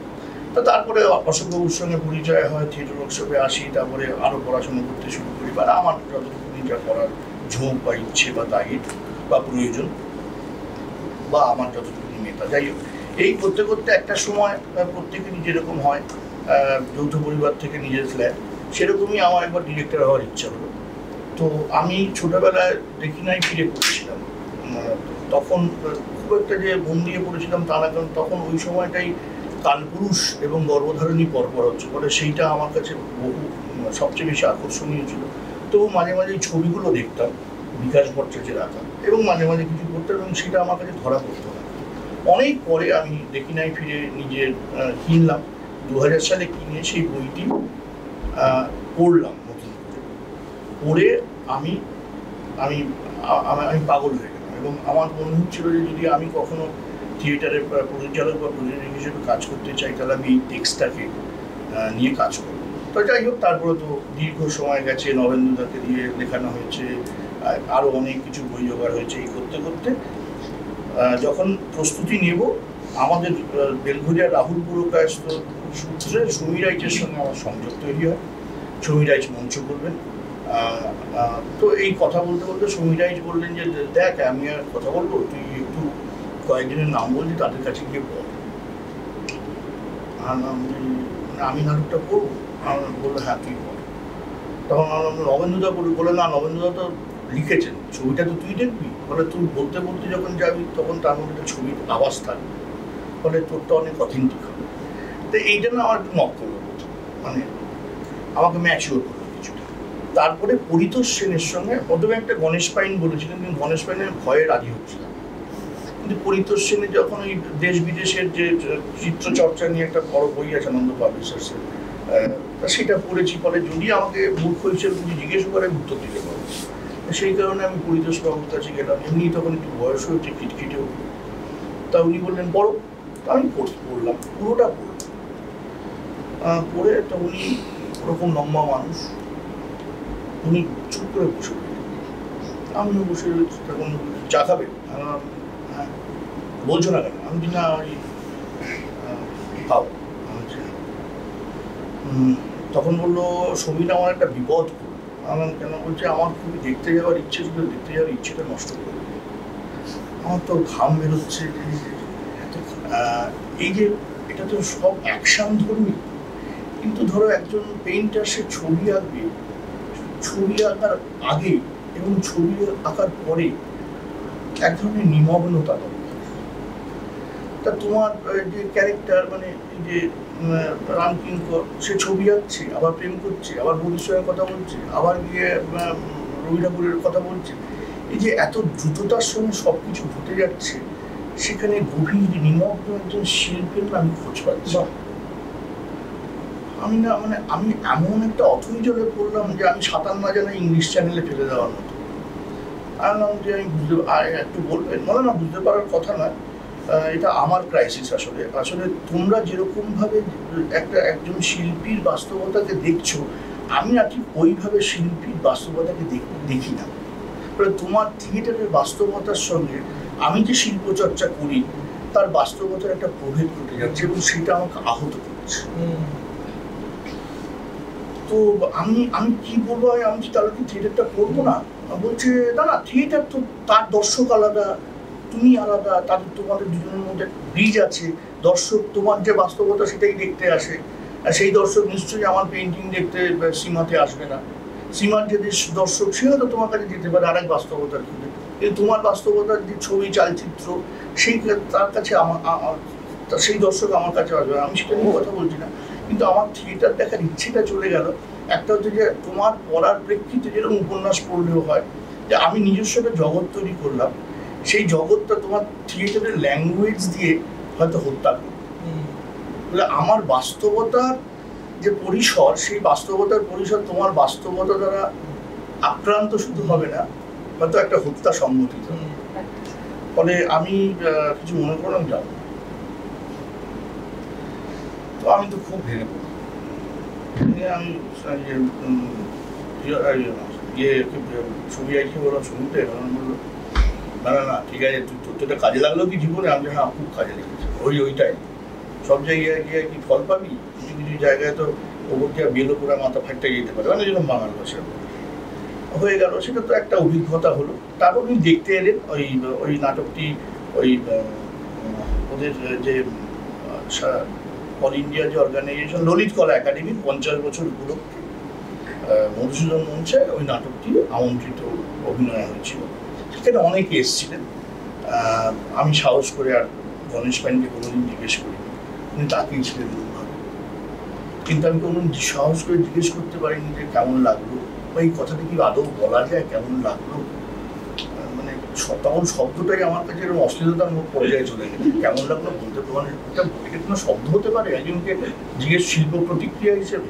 আমি আর ভয় জিজ্ঞেস করিনি। কিন্তু যেহেতু আমার ওনার সঙ্গে খুব ভাব হয়েছে, ওনার স্ত্রীও খুব কথা বলেছিলেন ওই 3-4 ঘন্টার পরিসরে, তা আমি উনি আবার এরকম দাঁড়িয়ে আছেন, লম্বা একটা মানুষ। আমি মধুসূদন মঞ্চের নমস্কার, এসব বাড়াবাড়ি করো না তো। আমি যে দেখলেন তো? হ্যাঁ দেখলাম। ওই ললিত কলার একাডেমির আমি কি একটা চাই, আমাকে আসতেই হতো, সেটা আমি ভুলে গেছিলাম। তাই আমি যখন আবার যাবো দেখেই গেলাম। যে তাহলে কেমন, মানে কেমন লাগলো তার বলতে পারলো না। আলাম তো বললো হয়েছে, আমি তো বললাম তো আমার এই থিয়েটারের বাস্তবতা। কিন্তু একটা লোক এত কিছু করলে সে কি করে, আমি জানি না সে কি করে করে। মানে আমার মনে হয় এটা ঠিক রামকিঙ্কন নয়, এটা থিয়েটারের রামকিঙ্কন, সত্যিকারের রামকিঙ্কন। তো যাই হোক, তারপরে যা থিয়েটারের মানুষদের মতো প্রতিক্রিয়া, এই কিছুক্ষণ আগে অনুপম বাবু বলছিলেন। তারপরের একটা বাস্তবতার সাক্ষী হলাম অ্যারিয়েল ডরফম্যানের ডেথ অ্যান্ড দ্য মেডেন বলে একটি নাটক, বা পরে ফিল্মও হয়েছে, কোনস্কি করেছিলেন। সেই টেক্সটটা আমি অশোকবাবু আমাকে দিয়েছিলেন, কি একটা ব্যাপারে মনে নেই, বা অশোকবাবু না বড় মেয়ে একটা দিয়ে যে এইটা বড়। তো আমি কিছু করার নেই, যেরকম হয় এটা টুকটাক করতে করতে। তো সেই সময় 2007-08 এরকম একটা কাণ্ড ঘটছে, সবাই খুব সক্রিয় হয়ে উঠেছে আমরা, এবং যে সরকার আছে এই যে গ্রামসির শব্দ, যেখান দিয়ে পশ্চিমী শব্দ হেজিমনি আমরা ব্যবহার করতে শুরু করলাম, ক্রমাগত ব্যবহার করছি আমরা। তো এই যে হেজিমনিটাকে পাল্টাতে হবে, এই করতে হবে, নানা রকম করতে হবে। এই নাটকটা তো করা যায়। এখন নন্দীগ্রাম বা সিঙ্গুর কোনোটাই আমার কোনো প্রত্যক্ষ অভিজ্ঞতা নেই, সবটাই মিডিয়া বা আমার পরিচিত লোকেরা যারা ওখানে গিয়ে সংগ্রাম বা বক্তৃতা বা ইত্যাদি করছেন তাদের থেকে শোনা, এবং মিডিয়াদের মধ্যে দিয়ে দুপক্ষই যেরকমভাবে বলছে তার থেকে আমার একটা বাস্তবতা তৈরি হয়েছে। এবং আমার বাস্তবতাটা হচ্ছে যে ওই কাজটা সম্পর্কে আমার নিজস্ব একটা মূল্যায়ন, তার প্রেক্ষিতে ওই টেক্সটটা আমার কাছে খুব প্রাসঙ্গিক মনে হলো। সাউথ আমেরিকান টেক্সট, সবাই জানে। তো আমি ভাবলাম যে ওই টেক্সটটাকে আমি বঙ্গীকরণ করবো বা ভাবান্তর করবো। তো দেবাশিস সেনগুপ্তর সঙ্গে, সেও বেলঘরিয়ার ছেলে, তাকে আমি বললাম, সে আমাকে একটা অসাধারণ অনুবাদ করে দিলেন। তখন আমার দল চালচুলো কিছু নেই, সমরদাকে বললাম, সমরদা রাজি হলেন। তো এবার যথারীতি আমি সুপ্রিয়তাকে অভিনয় করতে বলেছিলাম ডাক্তারের চরিত্রে। সুপ্রিয়তা দেখলো যে সুপ্রিয়তার যে রাজনৈতিক অবস্থান বা দলকেন্দ্রিক যে রাজনীতি, সেটার সঙ্গে একটু ক্ল্যাশ করছে। সুপ্রিয়তা কনফার্ম হওয়ার জন্য তখন দেবেশবাবু আমাদের অনেকটা ঘিরে আছেন, তিস্তা পাহাড় ইত্যাদি নিয়ে। তো বললো একবার দেবেশবাবুর কাছে চলো করি। তো আমি দেবেশবাবুর কাছে, দেবেশবাবু যেহেতু আমি তিস্তা পাহাড়ে অভিনয় করি খুবই পরিচয় ছিল আমার কাছে, তো আমি গিয়ে দেবেশবাবুর কাছে আবার ওরকম করলাম। দেবেশবাবু বললেন, তুমি এটা কেন করছো? আমি বলছি যে আমার মনে হচ্ছে যে এই সামগ্রিকভাবে যেগুলো চলছে সেইটার বিরুদ্ধে আমার তো অন্য কোনো ভাষা নেই, বা আমি অন্য কোনো প্রক্রিয়ার মধ্যে যেতেও পারবো না। একমাত্র থিয়েটারটাই আমার বলার জায়গাটাই এই টেক্সটটা। যদি উনি একটা অদ্ভুত কথা বললেন, উনি বললেন যে তুমি এই চাষিদের জানো? না, চাষিদের ওরা হাড় বজ্জা। হাড় বজ্জা মানে তোমাকে এটা বলতে এইটা শুধু বলা যায় যে এই যে বর্গা 77 সালে বর্গা হওয়ার পরে যে পশ্চিমবঙ্গের সামগ্রিক যে অর্থনীতি, সমাজ, সাংস্কৃতিক পরিমণ্ডল যেভাবে পাল্টেছে, হ্যাঁ, সেইটার সঙ্গে সঙ্গে তুমি যদি 42-এর বা গণনাট্য সঙ্গের ওই চাষির ব্যাপারটা মেশাতে চাও মিশবে না। হ্যাঁ, এটা এক ধরনের কনস্পিরেসি এবং আমি এই নাটকটার তীব্র বিরোধী। তো আমি বললাম যে এটা আপনার রাজনৈতিক অবস্থান থেকে বলছেন, নাকি আপনি এই যে যা যা যা ঘুরছে তার প্রেক্ষিতে আমার যা ইমপ্রেশন বা আমরা যেরকমভাবে ভাবছি নাগরিক সমাজ, অনেকেই ভাবছেন, সেই ভাবনাটাকে আপনি বলছেন যে এটা একেবারেই উদ্দেশ্য প্রণোদিত বা অজ্ঞানতাবশত এক ধরনের আমাদের ওই কনস্পিরেসির মধ্যে পড়ে যাওয়া। বলছে হ্যাঁ, এটা কনস্পিরেসি এবং এটার কোনো সত্যতা নেই, এটা পরে প্রমাণ হবে। তো আমি তো খুবই সুপ্রদাকে বললাম যে উনি আসলে পার্টিজান লোক, উনি এই সরকারকে সমর্থন করেন, তাই আমার কাছে ওনার এই যে বয়ান সেটা গ্রাহ্য লাগে, আমি গ্রাহ্য করছি না এবং আমি নাটকটা করব। সুপ্রদা করবেন না, আমার তিনজন তখন পরিচিত বন্ধু তারা ওই অভিনয় করেছিলেন। তার কাছে একটা সংকটের বাস্তবতা, দুজনেই নাগরিক। আমার ধারণা দেবেশ রায়ও কখনো নন্দীগ্রাম বা সিঙ্গুরে ফিজিক্যালি যাননি বা বোঝেননি, আমিও তাই, কিন্তু দুজনের প্রেক্ষিত বাস্তবতার যে প্রেক্ষিত সম্পূর্ণ দুটো আলাদা স্রোতে বইতে শুরু করলো, যেটা আমি মনে করি যে বাস্তবতার ক্ষেত্রে যে প্রেক্ষিতবাদ সেইটাকে আমার কাছে আমার নিজস্ব ভাবনার ক্ষেত্রে আরেকটু দৃঢ় করলো যে বাস্তবতা আসলে যার যার প্রেক্ষিত থেকে তৈরি হওয়া বাস্তবতা। আমি যদি 1917 না 1917 বিপ্লব হলো, 1919 বা 20, আমি তো সাল তারিখ মনে রাখতে পারি না, এই রথীন চক্রবর্তীর একটা অনুবাদ আছে পিপলস থিয়েটার রমণওয়ালা, হ্যাঁ, সেইটা ইংরেজিতে বেরোলো, সেইটারই সেই নামটাকে নিয়ে ওই পিপলস থিয়েটার যদি গণনাট্য হয় 1942-এ ফ্যাসিবাদী বিরোধী শিবির, তারপরে সেটা ক্রমশ গণনাট্যের শেপ নিল এবং ঠিক তার আগেই আয়রনিক্যালি 1925-এ সিপিএম কমিউনিস্ট পার্টি অফ ইন্ডিয়াও প্রতিষ্ঠিত হলো, আরএসএসও প্রতিষ্ঠিত হলো। এবার এই আরএসএস এর বাস্তবতা আমরা বুঝলাম এসে 1980-তে বা 1992-এ, আর 1925-এর যে কমিউনিস্ট পার্টি সারা পৃথিবী সাম্যবাদ সাম্রাজ্যবাদ বিরোধিতা এই সমস্ত কিছু ঢেউ এসে উপনিবেশগুলোতে এসে লাগলো বা সারা পৃথিবী জুড়ে লাগলো, তারই আলোয় আলোকিত হয়ে আমাদের থিয়েটার চর্চা সংস্কৃতি চর্চার একটা ধারা তৈরি হলো। কিন্তু অদ্ভুতভাবে বাস্তবতাটা কিরকম ভাবে ওই কারাগার হয়েছে, রথের রশি হয়েছে, আরো অনেক নাটক হয়েছে। 1942-43-এ গণনাট্য সংঘ হওয়ার পর প্রথম যে নাটকটি হলো ফ্যাসিবাদ বিরোধী সংগঠনের নাটক, সেটা হচ্ছে নবান্ন। যে নবান্ন সেই সময়কার উপনিবেশিক ভারতবর্ষের যে প্রান্তিক মানুষ, শ্রমজীবী মানুষ, তাদের বাস্তবতাকে প্রতিফলিত করছে। সে তার সঙ্গে ফ্যাসিবাদ বিরোধিতার কোনো সম্পর্ক নেই এবং 42-এর পর থেকে গণনাট্য সংঘ যা যা নাটক করেছেন তার সঙ্গে ফ্যাসিবাদ বিরোধিতার কোনো ট্যাগ নেই। সেগুলো একেবারেই সমসাময়িক ভারতবর্ষের প্রেক্ষিতে গড়ে ওঠা নাট্যভাষা। ফলে ফ্যাসিবাদ বিরোধিতা বলে যে আমরা এগুলো বলেছি, সেগুলো এক ধরনের একাডেমিক চর্চা হয়েছে, পলিটিক্যাল চর্চা হয়েছে, কিন্তু থিয়েটারের স্পেসে কিন্তু আমরা আমাদের সমসাময়িক তৎকালীন যে সমাজ, তার যে রাজনৈতিক অবস্থা, তার যে কালচারাল ফেনোমেনন, সেগুলোকে নিয়ে আমরা আমাদের থিয়েটার চর্চা করে তুলেছি। অদ্ভুতভাবে আমরা বিদেশি শিক্ষায় শিক্ষিত হয়েছি, আমাদের ডিএভএতে এসছে, তার আগে তার যে আমাদের যে রূপটা সেটা নিয়ে তো অনেক কথা বললো। আমাদের ভাবনায়, আমাদের চিন্তা প্রক্রিয়ার মধ্যে এরকমভাবে ইউরোপ ঢুকে পড়েছে সর্বস্ব ক্ষেত্রে, ফলে আমাদের ভাবনা ধাবিত হয়েছে ওইভাবে। আবার একইভাবে সেই সময় রাশিয়ার চিঠি লিখছেন, সেই সময় কমিউনিস্ট পার্টি তৈরি হয়ে গেছে, সেই সময় সারা পৃথিবীর সমস্ত খবর আসছে, কিন্তু ব্রেক তখন ফ্যাসিবাদ বিরোধী নাটক করছেন, পালিয়ে বেড়াচ্ছেন, ব্রেকটের চর্চা ভারতবর্ষে হচ্ছে না। ব্রেকটের যখন ফ্যাসিবাদ বিরোধী নাট্যমঞ্চ সারা পৃথিবী জুড়ে দাপিয়ে বেড়াচ্ছে, ফ্যাসিবাদ বিরোধী মঞ্চে ছাত্র থেকে আরম্ভ করে কামু থেকে আরম্ভ করে সবাই একের পর এক নাটক লিখছেন, তখন কিন্তু ভারতবর্ষের কি পরাধীন ভারতবর্ষ বা স্বাধীন ভারতবর্ষ, আমি 50, 52, 55 সাল পর্যন্ত বলছি, কোনো ফ্যাসি বিরোধী নাট্যচর্চার কোনো ঐতিহ্য নেই। 1955 সালে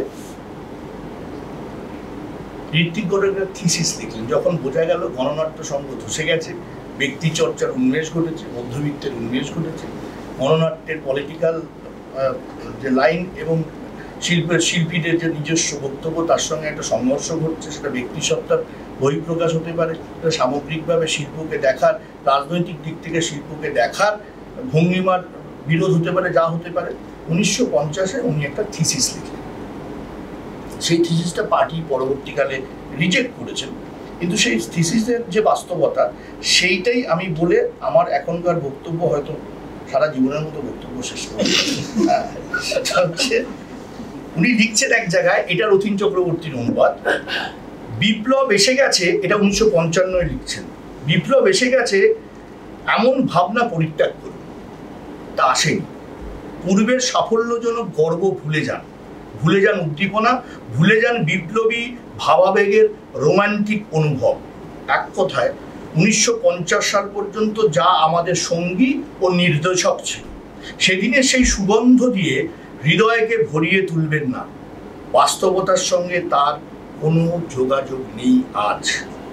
বাস্তবের সঙ্গে যোগ নেই আরেকটি দিকেরও। 1950 সালের পর থেকে প্রবাহিত হয়েছে যে পর্ব, যার মধ্যে রয়েছে কিছু হারিয়ে ফেলার পরিব্যাপ্ত অনুভূতি, কাজ করার যৌক্তিকতা সম্পর্কে বোধের অভাব, ত্যাগ সম্পর্কে ধারণাহীনতা, আছে ব্যক্তিগত ক্ষেত্রে লাভের অনুসন্ধান, আর প্রতিনিয়ত শূন্যতা সৃষ্টি। আসলে অনৈতিকতার গভীর পরীক্ষা সৃষ্টি হচ্ছে কেবলই বাস্তবতার সঙ্গে তারা কোনো সম্পর্ক রাখে না, আর এইভাবেই সব কিছু গড়িয়ে চলেছে আজ। এটা 1955 উনি লিখছেন, এটা তখনকার থিয়েটারের বাস্তবতা। এইটুকুনি বলতে পারি। আচ্ছা, আমার ধারণা আজকে আলোচনাটা খুবই মনোগ্রাহী হচ্ছে। আমি একটা জিনিস একটু বলে রাখি, সেটা হচ্ছে আমরা একটু কিন্তু মানে এখানে যারা আছেন তাদের কাছ থেকেও একটু প্রশ্ন একটু নেব, মানে তাদের যদি কিছু মনে হয় যে প্রশ্নগুলো জানেন কি ভয়ানক প্রশ্নগুলো। তার আগে আমি আরেকটা রাউন্ডে যাই একটুখানি। এই পার্থ সময় আছে তো? নেই, আর 8 ঘন্টা হতে পারে। 8 ঘন্টা? আচ্ছা, তাহলে ছোট্ট করে একটুখানি, হ্যাঁ, আচ্ছা বেশ, ছোট্ট করে একটুখানি। আচ্ছা, এই যে আমি এর কাছেই আসছি, বিনোদের কাছেই আসছি, এই যে 8 ঘন্টা, হ্যাঁ 8 ঘন্টা, এই যে আমাদের এই শব্দ ছিল বাংলা থিয়েটার চর্চা।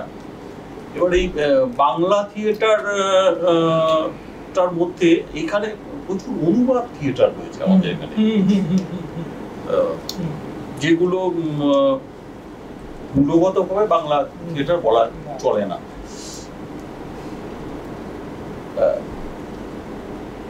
ভারতবর্ষের বা বাংলার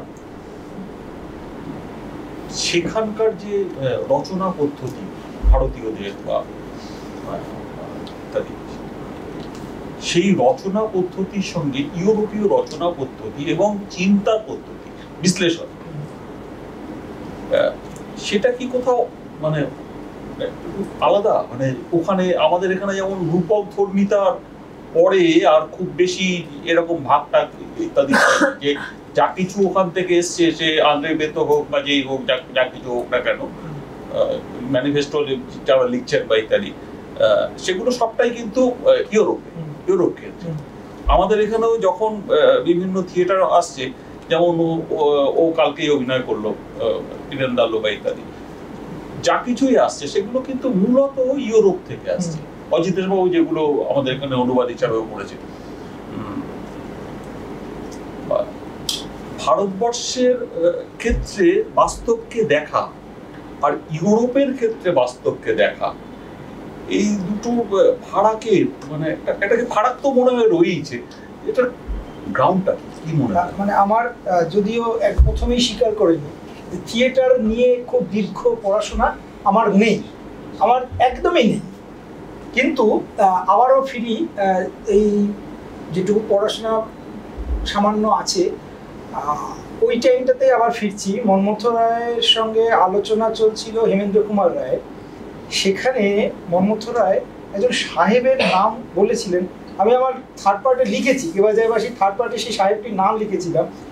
সাহেবটি একটু অসাধারণ কথা বলেছিলেন, কারণ মন্মথ রায় জিজ্ঞেস করেছিলেন তাকে যে আপনাদের দেশের থিয়েটারের সঙ্গে আমাদের দেশের থিয়েটারের পার্থক্যটা কি। সেই সাহেব বলেছিলেন যে আপনারা ভারতীয়রা মূলত যে থিয়েটারে গান বেশি আছে, যে থিয়েটারে তামাশা আছে, সেই থিয়েটারে আপনার দর্শক বেশি হবে।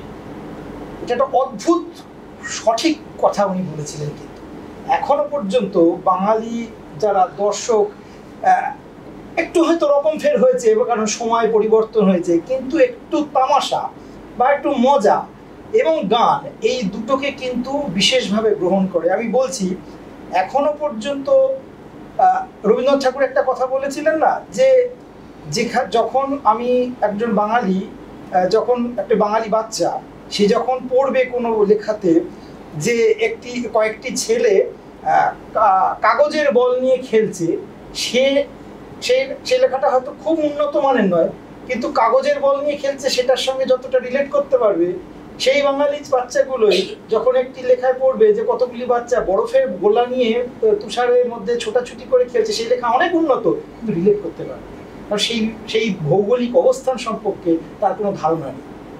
কেমন? ফলে আমি একদম সাধারণ দর্শক, থিয়েটারের দর্শক হয়ে আমি খুব বড় একজন ইউরোপিয়ান নাট্যকারের কোনো অনুবাদ নাটক যখন দেখি, আবার একই সঙ্গে যখন চাঁদ মনসার কিস্সা দেখি, আমাকে অনেক বেশি টানে হচ্ছে এইটা, কারণ আমি অদ্ভুতভাবে নিজেকে রিলেট করতে পারি। আমার দেশীয় সংস্কৃতি আমি না চাইলেও আমার রক্ত থেকে যাবে না, কারণ আমার জিনের মধ্যে, ডিএনএর মধ্যে পুরো ঘেঁটে চচ্চড়ি হয়ে আছে, সেটা আমি বার করতে পারবো। কারণ আমি আজীবন চেষ্টা করেও আমি ব্রিটিশ অ্যাকসেন্টে ইংরেজি বলতে পারবো না, আমার ওটা ভারতীয় অ্যাকসেন্টই হবে। ফলে যত ভালো অনুবাদই মানে সেই থিয়েটারে থাকুক না কেন, বা যে মানে যখনই দেখছি কার্লোস তুমি কি করছো, কার্লোসের সঙ্গে তো আমি কালুকে অনেক বেশি রিলেট করতে পারবো।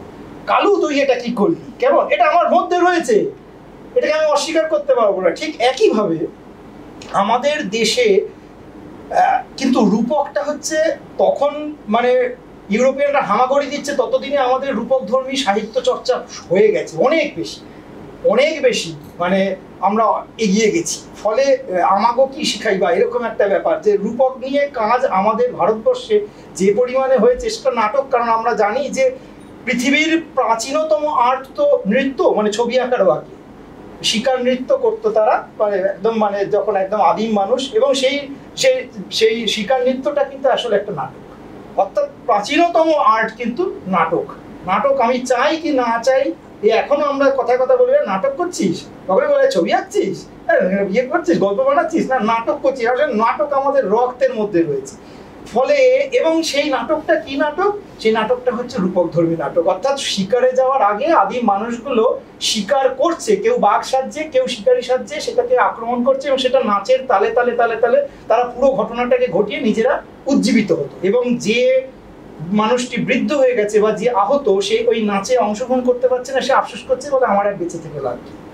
যার ফলে নাটক আমাদের রক্তের মধ্যে রয়েছে, আদিম মানুষের আদিমতম আর্ট। সেইটা কিন্তু সেই মানে গুহা মানুষ তার মতো করে তৈরি করেছে নাটক। তার পরবর্তীকালে কিন্তু করেছে কি, সে তার নিজের মতো করে মরে, সে তার যে ভৌগোলিক অবস্থান, তার যে সামাজিক অবস্থান, তার যে রাজনৈতিক অবস্থান ইত্যাদি ইত্যাদি মতো করে, ভাষাগত তার যে বৈচিত্র্য, সেইভাবে সে কিন্তু তার নিজের নাটকটাকে তৈরি করে নিয়েছে। সমস্যা যেটা হয়েছে যে আমরা এখন অনেকটাই তো মানে আমরা নিজেদের যে সত্তা, নিজেদের যে নিজস্বতা, সেটাকে ভুলতে পারলে আমাদের মতো শান্তি আর কেউ পায় না এই মুহূর্তে যে আমি আমার সংস্কৃতিটাকে ভাই অতটা ভালো জানি না, এটার থেকে গর্বের আর আমাদের এই মুহূর্তে আর কিছু নেই।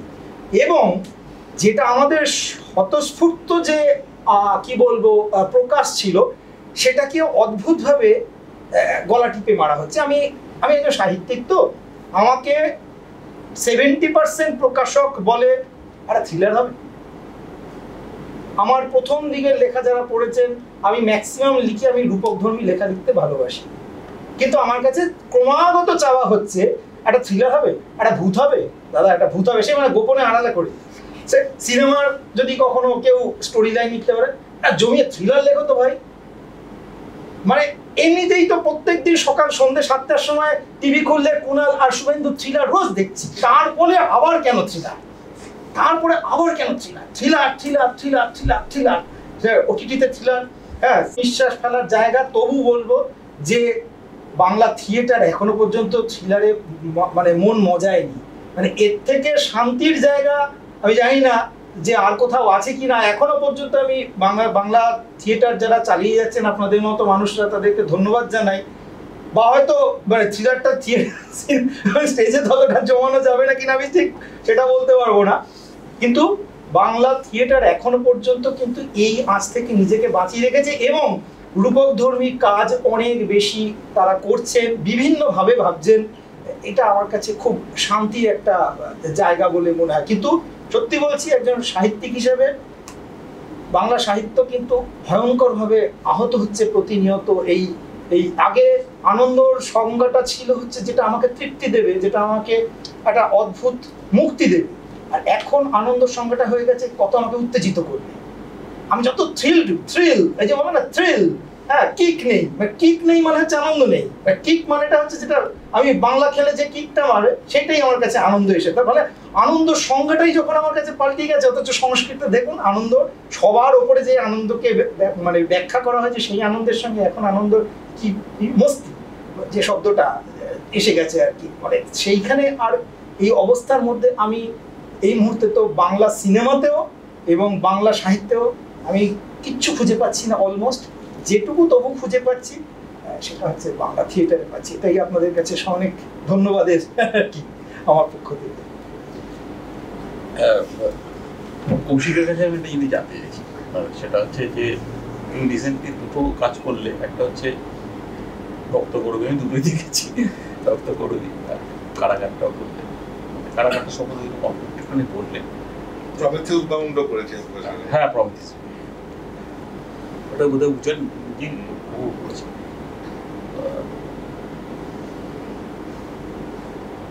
এই রকম রক্ত করবি করছো, তখন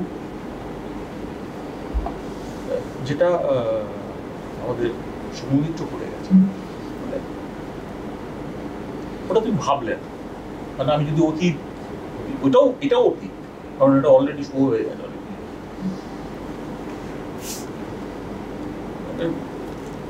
তোমার কি এই সময়টা বাধ্য করলো রক্ত করবিটাকে এইভাবে ভাবতে, নাকি তোমার নিজের আগে অনেক আগে থেকেই ভাবনা ছিল যে আমি রক্ত করবি করলেই ভয় করবো?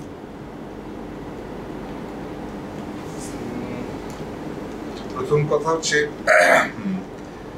দুটো ছোট কথা যোগ করে নিয়ে বিনোদের কথা সূত্রে, সেটা হচ্ছে আমাকে কোনোদিনই রিয়েলিজম বা ন্যাচারালিজম টানেনি। মানে আমার সবসময় থিয়েট্রিক্যালিজমই ভালো লাগে। এবং আমি যে অল্প একটু লেখালেখি করেছি, আমি একটা নাটক লিখেছিলাম 98 সালে ডানা বলে, সেখানে একটা লোকের ডানা বেরো, একটা লোক ফিল করে, টেলিপ্যাসেঞ্জার, সে ফিল করে তার একটা দুটো ডানা আছে, কেউ বিশ্বাস করে না। একদিন চাঁদনি রাতে ছাদের ওপর বসে তার নিয়ে বিশ্বাস করে বাবার ডানা আছে, এবং এই ডানা নিয়ে কি ঝামেলা গন্ডগোল হয়, সেইখানে ওখানে হানা দেয়, লোকে বলে ডানা নেই, আপনাদের ডানা বিভাগ কোথায়? সরকারকে বলে এত বড় একটা দেশ চলছে, কোনো ডানা বিভাগ নেই আপনাদের, এরকম তাকে সবাই পাগল ভাবতে আরম্ভ করে। এখন এর সূত্র কিন্তু পাওয়া আমাদের মোহিত বাবুর কাছে। মোহিত বাবু পরপর সেই সময়কার নাটক মৃত্যু সংবাদ বলো, কণ্ঠনারীতে সূর্য বলো, কি নীতিবাদী তার রুট পড়ে, কিন্তু মোহিত বাবু সবসময় আমাদের, এখন মানে আমার ছোটবেলায় ছিল আমি মোহিত বাবুকে নাটক শোনাবো, একটা জীবনে একটা উদ্দেশ্য ছিল মোহিত বাবুর সামনে বসে নাটক করবো। সেটা হয়েছিল মোহিত বাবুর বাড়িতে রেখে উনি আমার চা খেয়ে, আমার নতুন বাড়ির পরেশতলা ও 30 বছর আগের একজন বলে নাটক লিখেছিলাম। সেখানেও একটা বন্ধু আসে, হঠাৎ ক্লাস 7-এ পরে একটা বন্ধু চলে আসে, সে একটা বিরাট বড় লোক বন্ধু, তার সাথে গিয়ে আমার মিডল ক্লাস অবস্থান ঘেটে যায়, সে চলে যায়, আর একটা বন্ধু আসে ওই নামে, বলে আমার তো আসার কথা ছিল। এবার সেইটা তো ওই সুন্দরম পেয়েছিলাম, যেটা ও বললো সুন্দরম পুরস্কার, সত্যের মৃত্যু পুরস্কার পেয়েছিলাম, তখন শোভন করেছিল ওটাকে। তো সেখানে আমাদের যে প্রশ্নটা তুমি ধরার জায়গা ছিল, আমাদের দুর্গারই তো 10টা হাত, 10 হাত হারা মানুষ কোনোদিন দেখিনি, আমরা গণেশের মন্ডু কোনোদিন দেখিনি, আমাদের মানতে কোনো অসুবিধা হয়নি, পক্ষীরাজ ঘোড়া থেকে অসুবিধা হয়নি, আমার সবকিছুর মধ্যে এটা ছিল। সেটা তুই শুধু বিদেশ থেকে ধার করে আনতে হবে তা নয়। আমার রুটের মধ্যে এই অন্যরকম দেখা, আমার লোকনাট্যের মধ্যে একটা কলার মান্দাস নিয়ে বেগুলা ভাসছে, একটা মোচা দিয়ে গান গাইলে আমি বুঝতে পারি। আমি ছোটবেলায় আমাদের ওখানে কদমপুর থেকে আসতো, ওরা সব বেগুলার গান করতো, হ্যাচাক ট্যাচাক নিয়ে, কোলেরও নিয়ে আমি দেখতাম যে ছোটবেলা, তাতে কারণ লোকের বুঝতে মানতে কোনো অসুবিধাই নেই।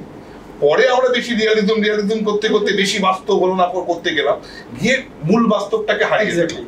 এবার আসি রক্তকরবীর প্রসঙ্গে। আমার যেটা মনে হয়েছে, রক্তকরবী আমার বহুদিন ধরে করার ইচ্ছে, মানে কয়েকটা নাটক করতে ইচ্ছে করে, কিন্তু আমি কিছুতেই নাটকটা বুঝতে পারি না। মানে রক্তকরবী আমি প্রায় 10-12 বছর ধরে ভেবেছি, আমি বুঝতে পারি না পড়ে, এবং আমার হাজারো প্রশ্ন। এই নন্দিনী মেয়েটা কি, তাকে কি আনলো, শ্রীরাম সুন্দরীপনা করে বেড়ায় কেন এখানে, তাকে সবাই লাইসেন্সই বা দেয় কেন, ওখানে ঘুরে বেড়াবে, কেউ কিছু বলে না কেন তাকে, এরকম হাজারো প্রশ্ন। তারপর সম্ভবিত তো শুনেছি, আমরা চোখে তো দেখিনি, ওই অডিও ক্যাসেট শুনেছি লোম খারাপ হয়ে গেছে ডেলিভারি শুনে, সম্ভবিত এরকম গলা শুনে, ইত্যাদি ইত্যাদি। তারপরে লকডাউন, এই লকডাউনের সময়টা যখন পাগল পাগল লাগছে, প্রায় একটা সুইসাইডিং জায়গায় চলে যাবো কিনা ভাবছি, এরকম সময় সবকিছু এলোমেলো হয়ে যাচ্ছে। আর আমি এটা স্পষ্ট করে জানিয়ে দেওয়া দরকার যে আমি প্রথম থেকে যে কোনো কারণে আমার কিছু বন্ধু বান্ধবের সাহায্য নিয়ে বা পড়াশুনো করে জেনে আমার একটা ধারণা হয়েছিল যে এটা একটা পুরো বানিয়ে তোলা প্যান্ডেমিক। এটাকে আমি প্যান্ডেমিক বলবো। প্যান্ডেমিকটা আপনি মানতে পারেন না মানতে পারেন, এটা আমার দৃঢ় বিশ্বাস ছিল।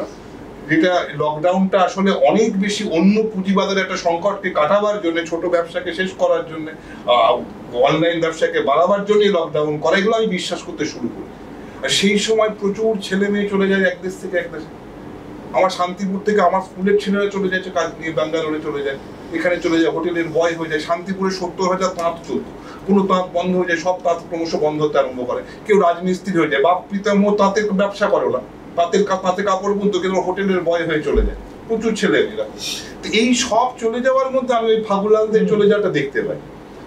আর সেই কারণে আমার তখন মনে হয় আমি রক্তকরবী নাটকটা একটু বুঝতে পারছি একটু। কারণ সৌম্য মিত্র যখন রক্তকরবী করছেন তখন আনন্দবাজার লিখেছিল এটা যথেষ্ট রাবীন্দ্রিক হয়নি। আমার নাটক দেখার পরেও লোকে বলেছে এটা যথেষ্ট রাবীন্দ্রিক হয়নি, ফলে আমার খুব একটা হারাবার একটা শম্ভুবাবুকে বলেছে রাবীন্দ্রিক হয়নি। কিন্তু বাস্তবতাটা আলাদা ছিল। শম্ভুবাবু যে সময় করছেন তখন যে কথা বলছিল, ঋত্বিক ঘটকের কথাটা কোট করছে, কিন্তু উল্টো দিকের মতটাই তখন জোরালো ছিল। ঋত্বিক ঘটক তখন আইসোলেটেড ছিলেন। তো রক্তকরবী শেষ হচ্ছিল লড়াই চল বলে, এবং সেখানে কেন এরকম লালের বাড়াবাড়ি হচ্ছে, কেন কমিউনিজমকে পাত্তা দেওয়া হচ্ছে, রবীন্দ্রনাথের মধ্যে ঢোকানো হচ্ছে, এটা বলা হয়েছে।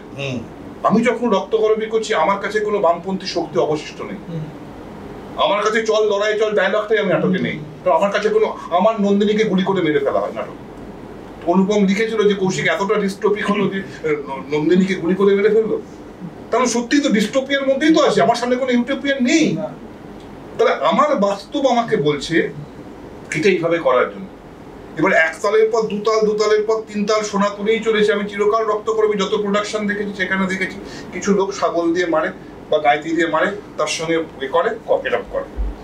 তো আমার বারবারই মনে হচ্ছিল, তারপর প্রতাপ নারায়ণ বিশ্বাস, শঙ্খ ঘোষের বিখ্যাত বক্তৃতা, বিতর্ক পড়ে পড়ে আমার মনে হচ্ছিল সোনা তো এভাবে কেউ তোলেই না, এরকম কোদাল নিয়ে খুঁজলে সোনা উড়ে মারে থেকে, তো সোনা তো ইঙ্ক না, বলে ওসব নেই। তাহলে তাদের সোনা কি? তা আমি যখন আমার রক্তকরবী শুরু হয় তখন চারদিকে মনিটরে রাজা বসে আছে, চারপাশে মনিটরের মধ্যে একটা সার্ভেইলেন্সের জায়গা। কারণ রবীন্দ্রনাথের দ্বিতীয় তৃতীয় খসড়াতে সেই চশমার কথা ছিল, যে চশমা রাজা দিনেও দেখে রাতেও দেখে। আর আজকে তো আমাকে সবটাই আন্ডার সার্ভেইলেন্স আমি দেখছি। আমি তো দেখছি এটা ডিজিটালাইজেশন এবং ধর্মকে মিশিয়ে কি প্যাকেজ তৈরি করলে সারা পৃথিবীর লোক একসঙ্গে ভোট দিতে পারে। আইটি সেলকে কেমন করে করলে দেখতে পারি, আর তার সঙ্গে ধর্মও আছে আমার। এবং আমি শুধু নারায়ণ নারায়ণ গোসাই বলে, কৃষ্ণ কৃষ্ণ বলে, আমি ওটাকে রাম রাম বলে বলবো, রাম রাম বলে না, এটা করে আমি লাইসেন্স নিয়েছি। এবং আমার রক্তকরবীতে আমি দেখি যে অনেকগুলো ছেলে মেয়ে পিঠে ব্যাগ নিয়ে দাঁড়িয়ে আছে, একটা ট্রেনের আওয়াজ হয় আর ভেতর থেকে আওয়াজটা আসে যে একতালের পর দুতাল, দুতালের পর তিনতাল সোনা তুলেই চলেছে, একদিনের পর দুদিন। তা আমার কাছে সোনা মানে আক্ষরিক অর্থে একটা সোনা তুলে আনা নয়। আমার কাছে সোনা মানে কোথাও সেই প্রফিটের খোঁজেই যাওয়া, এবং তাতে কিছু হচ্ছে না তারপরেও বাঁচতে পারছি না, আমার না মানুষ হয়ে যাওয়াটা। বলে আমি রক্তকরবী কিন্তু আজকের সময় দাঁড়িয়ে দেখছি। এবং আমার রক্তকরবীকে সর্দার সঞ্চয়ন যখন সেট করে, সঞ্চয়ন সারা রাত্রি ছিল আমার বাড়িতে, সারা রাত্রি ধরে আমরা কথা বলছিলাম যে কি হবে না হবে। তখন সঞ্চয়ন কথা বলছিলাম, সঞ্চয়ন ধ্বজা পুজোটা, ধ্বজা পুজোর মিছিল যাবে, ধ্বজাটা কি না, কি করে ধ্বজাটা বানানো হবে, কি ধ্বজাতে কি দেখানো, এটা পতাকা। তো যত পতাকা ব্যবহার করছি সেখানে আমরা সিসিটিভির ছবি ব্যবহার করেছি। এবং সঞ্চয়ন তখন ধ্বজাটা তৈরি করলো ডিজাইন অদ্ভুত ভাবে, একদম মসৃণ কাঠ দিয়ে, একদম কাঠের রিচুয়ালিস্টিক, সেই যেমন পার্লামেন্টে মোদী সাহেব করলেন সেইটা, আর তার চারদিকে তার জড়িয়ে তাতে সিসিটিভির খোল লাগিয়ে দেবে, ওইটাই ধ্বজা। ওই ধ্বজা নিয়ে সর্দার যায়। তা আমার রক্তকরবীটা রবীন্দ্রনাথ হলো কিনা জানি না, কারণ আমার নাটকটা তো আমারই হবে। অনেকদিন আগে আমি যখন রথের রশি করেছিলাম, তো আমার একজন পরিচিত খুব কাছের মানুষ কাগজে চিঠি লিখেছিলেন যেটা রবীন্দ্রনাথের রথের রশি হয়নি, কৌশিকের রথের রশি হয়েছে। আমি বলেছিলাম তাই তো হবে, আমি আর লোকে বলে পিটার ব্রুকের মহাভারত, লোকে বলে সত্যজিতের চারুলতা, আমি করলে অন্য একটা চারুলতা করতাম। বিপ্লব অনুশোচনা করেছে, বিপ্লবের মতো করেছে, আমি করলে তো আরেকটা করতাম। লালদা রক্তকরবী করেছে, লালদার রক্তকরবী, আমার রক্তকরবী তো আমারটাই হবে। আমি কিভাবে সমাজকে দেখছি, ফলত এইটা আমার চিরকালই বারবার মনে হয়েছে। বলছেন রবীন্দ্রনাথ বলছেন একটা আছে সত্যি আর একটা আছে আরো সত্যি, সে আরো সত্যির খোঁজটা আমার বারবারই থাকে। আমি একটা গুলি বলে নাটক করি, সেখানে একটা লোককে বলা হয় যে একটা খুব অপরাধে দীর্ণ একটা লেখক আর কি, তার বাড়িতে একদিন গুলি চলে, সে জানে না, সে মালটাল খাচ্ছে, এই সময় গুলি চলে, সে খুঁজতে পারে কে গুলিটা করতে পারে। এবার এটা করতে করতে সে ভেতর থেকে অনেকগুলো লোক আসে, তার ছোটবেলার বন্ধু আসে, তার প্রেমিকা আসে, যাদের সঙ্গে সে ইনজাস্টিস করেছে বলে মনে হয়, তারা সব রাত্রিবেলা ওর কাছে আসে যে কে গুলিটা করতে পারে ওকে। একদম সকালবেলা আবার একজন পুলিশ অফিসার আসে, রাত্রে একজন পুলিশ অফিসার আসে, মোহিতবাবুর মতোই আর কি। তো সেখানে এসে বলে কি যে আমাদের থানায় একজন ছেলে আছে, সে কবিতা লেখে, কেউ এক সময় কবিতা লিখতো, বিনোদের কথা বলে, ও বলে আমি এখন থ্রিলার লিখি, আমি এখন কবিতা লিখি না, কবিতার সঙ্গে আমার সম্পর্ক কেটে গেছে বহুকাল আগে। তো তখন বলে আপনি একটা অটোগ্রাফ দেবেন, আমাকে বলেছে স্যারেকারি যা তুমি একটা অটোগ্রাফ আনেন। তা অটোগ্রাফটা দিতে দিতে আমি একদিন অভিনয় করতে করতে আমার মনে হলো অটোগ্রাফটা আর খাতায় পড়ছে না, অটোগ্রাফটা বড় হয়ে যাচ্ছে এত না। এখন অটোগ্রাফটা এইটুকুই হয়, খাতার মধ্যে এইটুকুই হয়, কিন্তু আমার অভিনয় করতে করতে মনে হলো আমি যখন সইটা করি এখান থেকে করতে করতে এত বড় শিখেছে, তাহলে আমার থেকে আমার অটোগ্রাফ বড় হয়ে যায় তখন। তাহলে এটাও একটা বাস্তবতা, যে বাস্তবতাটা আমি খাতার মধ্যে লিখে ধরতে পারতাম না, খাতার মাপে অটোগ্রাফ তুলে ধরতে পারতাম না। ফলত একটা মঞ্চ সজ্জার মধ্যে এই আরো সত্যিটাকে ধরা যায়, বাস্তবতার রকম ফেরটাকে একটা অভিনয়ের মধ্যে ধরা যায়, একটা নির্দেশনার মধ্যে ধরা যায়। আমি কারাগার যখন করেছি, কারাগারে সারাক্ষণই নাচ চলে পেছনে।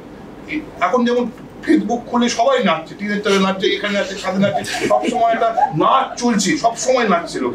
আমি দেখলাম গাছের মাথায় উঠে শরৎ বাজাচ্ছে একটা লোক, শরৎ নিয়ে উঠেছে, অত বড় ভারী যন্ত্র নিয়ে গাছের মাথায়, এমনি শরৎ বাজাতে কেউ শুনবে না, ওকে একটা এমন কিছু করতে হবে যে গাছের মাথায় উঠে শরৎ বাজিয়ে, যে বড় গাছের মাথায়।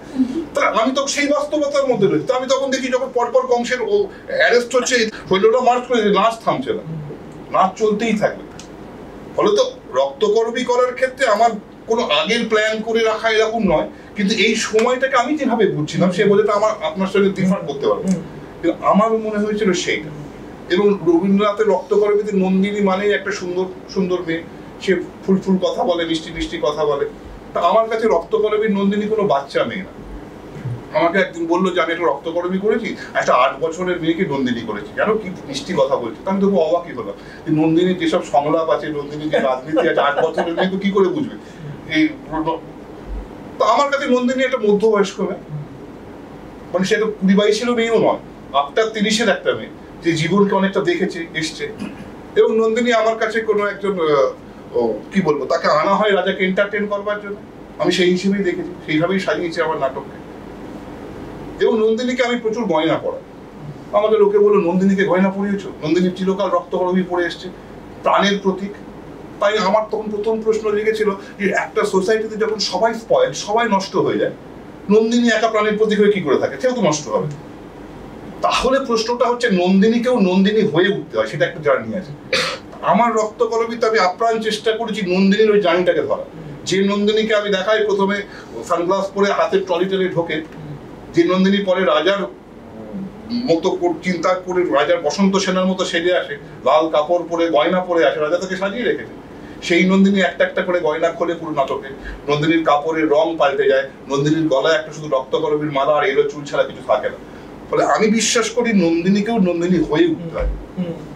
তো এটাও যে হয়ে উঠতে হয়, সেটা যে কেউ রেডিমেড তৈরি করে দেয় না।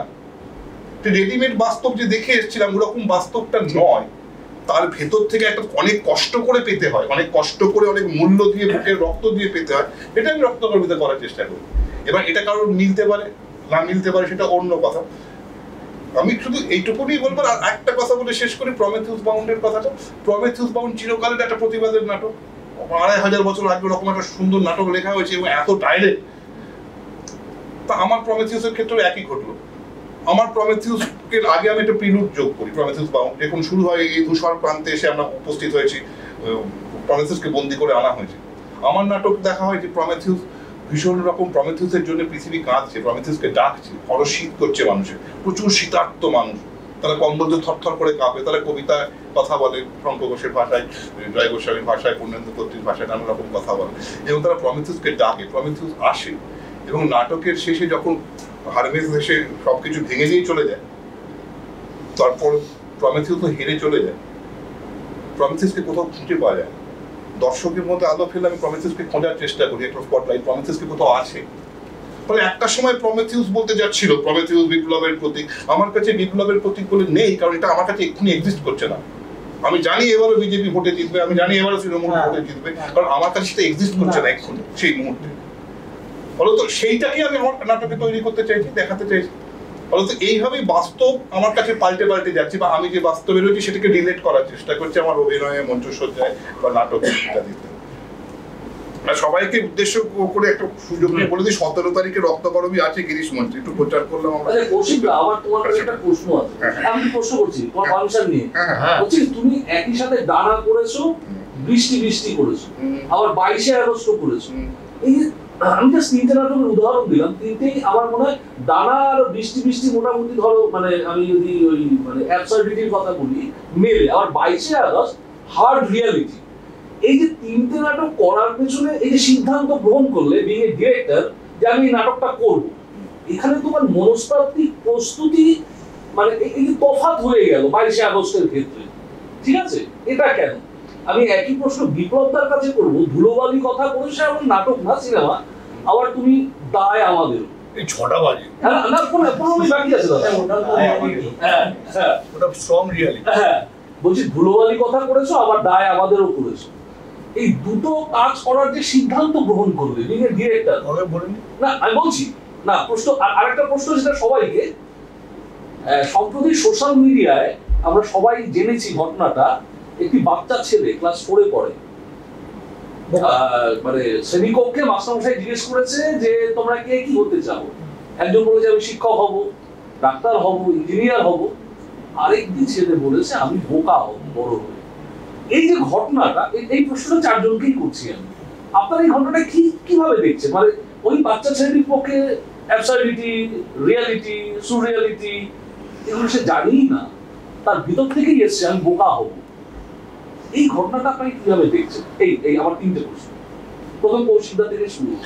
আমার যেটা মনে হচ্ছে, তুমি বৃষ্টি বৃষ্টির কথা বললে, আর ডানার কথা বললে, আর 22শে আগস্টের, 22শে আগস্টকে তুমি যেমন আলাদা করে দেখছো হার্ড রিয়ালিটি বলে, কিন্তু আমার কোজাগরি বলো 22শে আগস্টই বলো, যেগুলো তথাকথিতভাবে রিয়েলিস্টিক প্যাটার্ন মনে হচ্ছে, তার মধ্যেও কিন্তু আমি সারাক্ষণই ওই আরো সত্যির খোঁজটা জারি রাখি। তোমার 22শে আগস্টে মনে হবে যে যখন নিকোলাস সাক্কোর জেলখানার মৃত্যুদণ্ড হবে সকালবেলা, ওর বউয়ের সঙ্গে সাংবাদিকটা কথা বলছে, যে দুটো ছেলে মেয়ে সাংবাদিক হিসেবে আসে সেই ছেলে মেয়ে দুটো আসলে এক্সিস্টই করে না। ওরা একজন জন্মেছে 1999, একজন জন্মেছে 2000 সালে। ওরা লাস্টে বলে নাটকের শেষে যে আমি তো জন্মেছি 1999, তখন কোথায় ক্যামেরা, কিন্তু গল্পটা তো 1920, আমরা কি আদৌ এসেছিলাম কবে? ফলত ওইটার মধ্যে ওই ফ্যান্টাসি বলো বা ম্যাজিক রিয়ালিজম বলো, ওটা ছিলই। 2 নম্বর, যে নিকোলাস সাক্কো কথা বলতে বলতে যখন চিঠিটা পড়া হয়, নিকোলাস সাক্কো তার জেল সময় তোর ঘরে ঢুকে যায়, জেল খেলতে খেলতে ডুই চলে আসে, তো জেল তো ঘরে আসতে পারে না। ফলে তো আমার কাছে বৃষ্টি বৃষ্টির যেমন আগন্তুক আসার পর আমি দেখি সবাই যখন দরজাটার দিকে তাকিয়ে আছে, বন্ধ দরজা, আগন্তুক পেছন থেকে ঢোকে, কারণ সে আদৌ এসেছিল কিনা আমি জানি না, দরজাটা বন্ধই থাকে, লোকটা এখান দিয়ে ঢোকে, তারপর উঠে দরজার সামনে দাঁড়ায়। মতি গয়লানি বেরোবার সময় তাকিয়ে দেখে দরজাটা বন্ধ রয়েছে, লোকটা করে ঢুকলো কোথা থেকে, সবাই দরজাটা বন্ধ রয়েছে। আবার ডানার ক্ষেত্রে যেটা বললাম যে একদম তার স্টোরি লাইনের মধ্যেই সেটা আছে অন্যরকম। ফলত আমার কাছে এগুলো কোনো বিচ্ছিন্ন না, আর আমি একই ধরনের নাটক করে যাব এরকম না।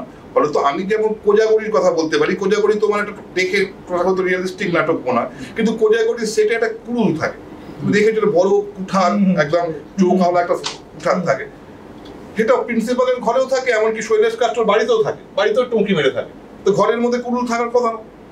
কিন্তু আমি বলছি কুড়ুল মানে যে ভয়টা, সে ভয়টা আমাকে বাড়ি গেলেও ছাড়ে না, আমার ভয়টা টাঙিয়ে রেখেছি আমি সেখান থেকে।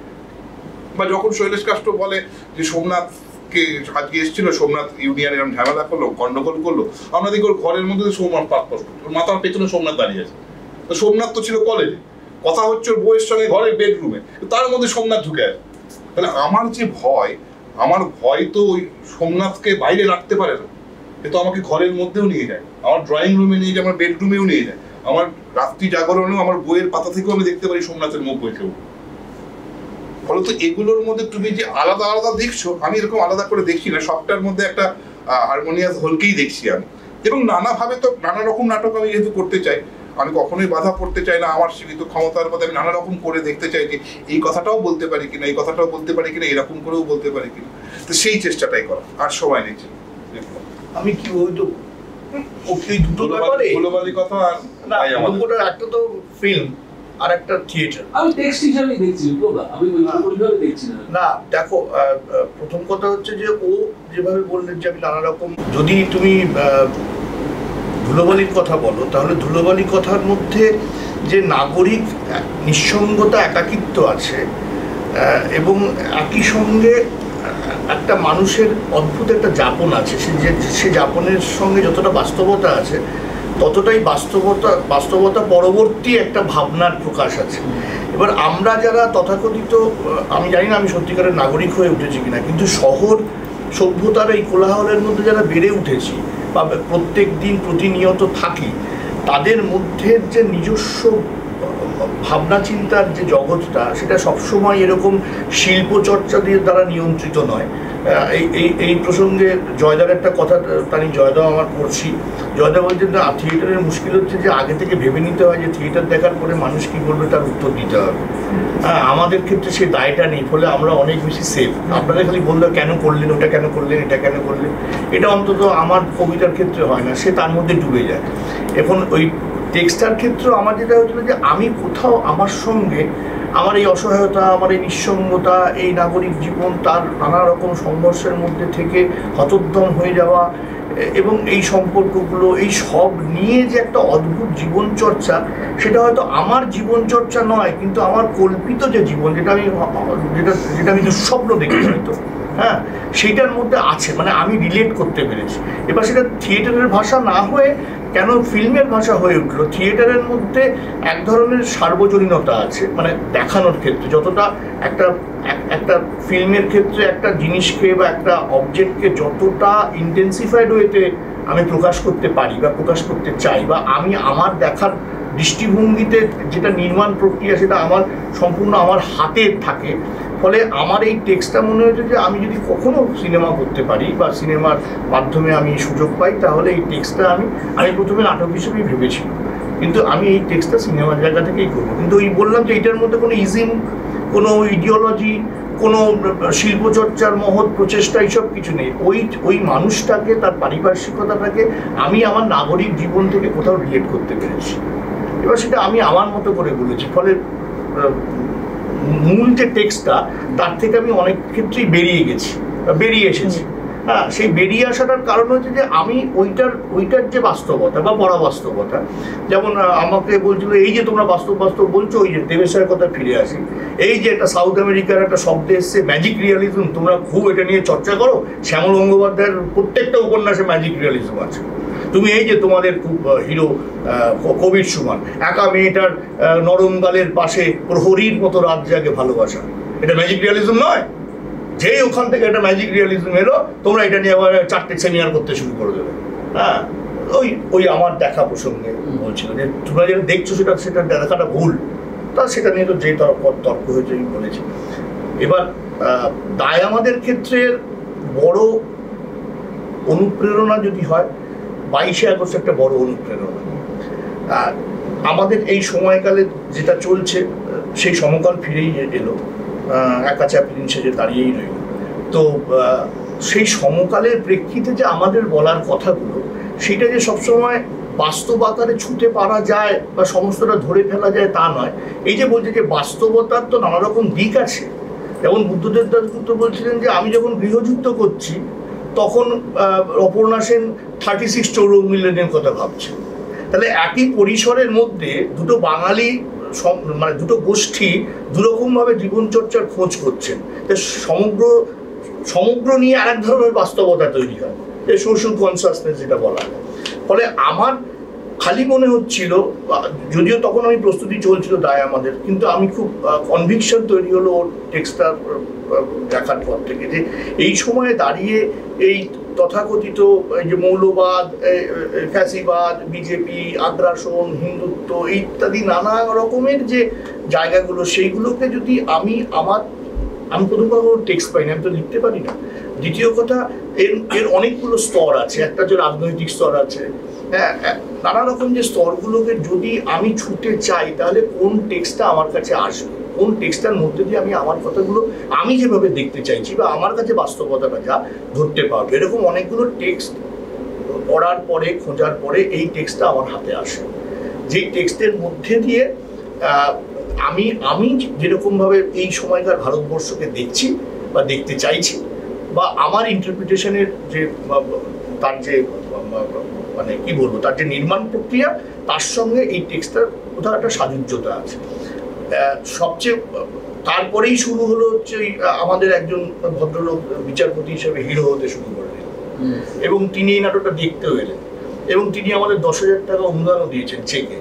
সেইটা ফেরত দেবো কিনা সেটা নিয়ে আলোচনা চলছে দলে। তো তখন এইটাই কথা, যে তখনকার বাস্তবতায় উনি হিরো ছিলেন, হ্যাঁ, সেইটার বাস্তবতাতে উনি দিয়েছিলেন। এখন এটা ফেরত দেওয়াটা ঠিক হবে না, এখন ওনার বাস্তবতা পাল্টে গেছে। এখন ওই কারণেই করা, আর কোনো অন্যতর কোনো কারণ নেই। মানে আমি যেমন তার আগে এটা আমি বহুদিন ধরেই ভাবছিলাম বা মনে হচ্ছিল, এই যে থিয়েটারের নাটকের যে পয়সা দেয় না, ওকে দিয়ে নাটক লিখে ওরা পয়সা নিয়ে, সেটা হচ্ছে লাল সালু। আমি লাল সালু ওই কারণেই করেছিলাম, এবং লাল সালু করার পরে একটা অংশ থেকে এটা অভিযোগ উঠলো যে আসলে এটা বিজেপির হাত শক্ত করার জন্য এই লাল সালুটাকে প্রযোজনায় আনা হলো। তাতে এই যে মুসলমান মৌলবাদ, এইটাকে প্রকট করে মানুষের সামনে দাঁড়ানো হলো। এটা প্রকারান্তরে হিন্দু ফ্যাসিবাদকে সাহায্য। হ্যাঁ, মানে আমাদের যে উদ্দেশ্য, সেই উদ্দেশ্যটার অভিমুখ ঘুরে গেল। তো এই প্রত্যেক কটা নাটক ও যেরকম বলছে, আমিও প্রত্যেকেরই তাই, তারা থিয়েটার চর্চা করি বা অন্য যে কোনো শিল্প মাধ্যমে, যে ওই আসলে তো সত্যগুলোকে আমরা খুঁজে বেড়াই বা সত্যগুলোকে আমরা আমার মতো করে দেখতে চাই। সেইগুলো যে যার মাধ্যমে করে, সেরকম আমরা যেমন থিয়েটার করি, এই আমার যে বলার কথা বা আমি যেগুলো বিশ্বাস করি বা যে সত্যি আমি পৌঁছতে চাই বা আদৌ হয়তো চাই না কিন্তু ছুঁয়ে দেখতে চাই, সেইগুলোর কাছে সেগুলো হচ্ছে আমার কাছে টেক্সট। যেহেতু আমি নাটককার নই, ও নিজে নাটককার, আমি সেগুলোর কাছে পৌঁছতে চাই, সেগুলোকে ধরতে চাই, সেগুলোকে গড়ে তুলতে চাই। এই প্রসঙ্গে একটা বলি, লাস্ট এই কথা হয়ে যাচ্ছে কিন্তু আমার যাওয়ার তারা, কি অদ্ভুত কন্ট্রাডিকশন। সেটা হচ্ছে যে আমি হঠাৎ করে বললাম যে, আমাকে একদিন দেবেশ রায় বললেন মঞ্চ তিস্তাপার পাঠ করবে। পাঠ করবে কেন বলছি, চুপ করে আমার জিজ্ঞেস করতে হবে। আমার যেরকম কলোনি আগ্রাসন, আমি দেবেশকে বললাম বেলদা, যে মঞ্চে তোমরা প্রযোজনা, মঞ্চ পাঠ হবে, তুমি আমার বাড়ি এসো বাগুইয়া। আমি গেলাম শনিবার, রোববার। হ্যাঁ বলুন। বললো, দেখো আমি তো সাহিত্য রচনা করেছি, সেটা পাঠক পাঠ করে, তার একটা নির্মাণ হয়। আমার এই সাহিত্যটাকে নিয়ে তুমি মঞ্চে সেটাকে গড়ে তুলো, নানা রকম যে তোমার উপকরণ আছে, কম্বাইন্ড আর্টের যেসব উপকরণ আছে, তারা তো পাঠই করবে। সেটা দৃশ্যকল্প তৈরি হবে হয়তো, কিন্তু এটা পাঠই তো মঞ্চ তো পাঠই করবে, পাঠ করে একটা দৃশ্যকল্প তৈরি করবে। সেই জন্য আমি পাঠ বলছি। আমি না, ঠিক আছে, তাহলে পাঠই হবে। তো তারপরে যখন সময় বৃত্তান্ত হলো, তখন লাল একটা ভিডিও করতো, প্রথমে একটা ভিডিও চলতো, সেখানে লাল ওইটা ব্যবহার করলেন যে আমরা মঞ্চে সময় বৃত্তান্ত পাঠ করি। একটা ছোট কথা বলি, যে প্রশ্নটা শেষই করেছি, ছোট্ট একটা উত্তর দিচ্ছি। সেটা হচ্ছে, মানে আমি তো কোন্নগর হাওড়া ডেলি প্যাসেঞ্জারই করি, তো কোন্নগর স্টেশনটায় কোনো ওভারব্রিজ বা কালভার্ট নেই, রেল লাইনটা হেঁটে ক্রস করতে হয়। তো যখন ক্রস করা হয়, ট্রেন থ্রু যাচ্ছে, কেউ হয়তো ওই সময় লাইনটা ক্রস করছে খেয়াল করেনি, তখন দেখেছি যে যারা প্ল্যাটফর্মে রয়েছে বা দূরে রয়েছে, এই করে একটা চিৎকার করে ওঠে। সে জানতে কখনোই চায় না যে লোকটা এখন ক্রস করছে, মানে না দেখে খেয়াল করে বেখেয়ালে ক্রস করতে যাচ্ছে, সে হিন্দু না মুসলিম, সে বিজেপি না তৃণমূল না সিপিএম, কিছু জানতে চায় না। স্বতঃস্ফূর্তভাবে ওই লোকটাকে বাঁচাতে হবে বা ওই লোকটাকে সাবধান করতে হবে, এই যে হে করে ওঠা, এটাই কিন্তু মানুষ। এই কমিউনিজমের আগে যে প্রি কমিউনিজম ছিল, অর্থাৎ যখন একদম গুহা মানব, যে ব্যক্তিগত সম্পত্তি বলে কিছু নেই, যা আসবে সবার সমান, এই কনসেপ্টটা এইটা কিন্তু ভেতরে আজও আমাদের রয়েছে।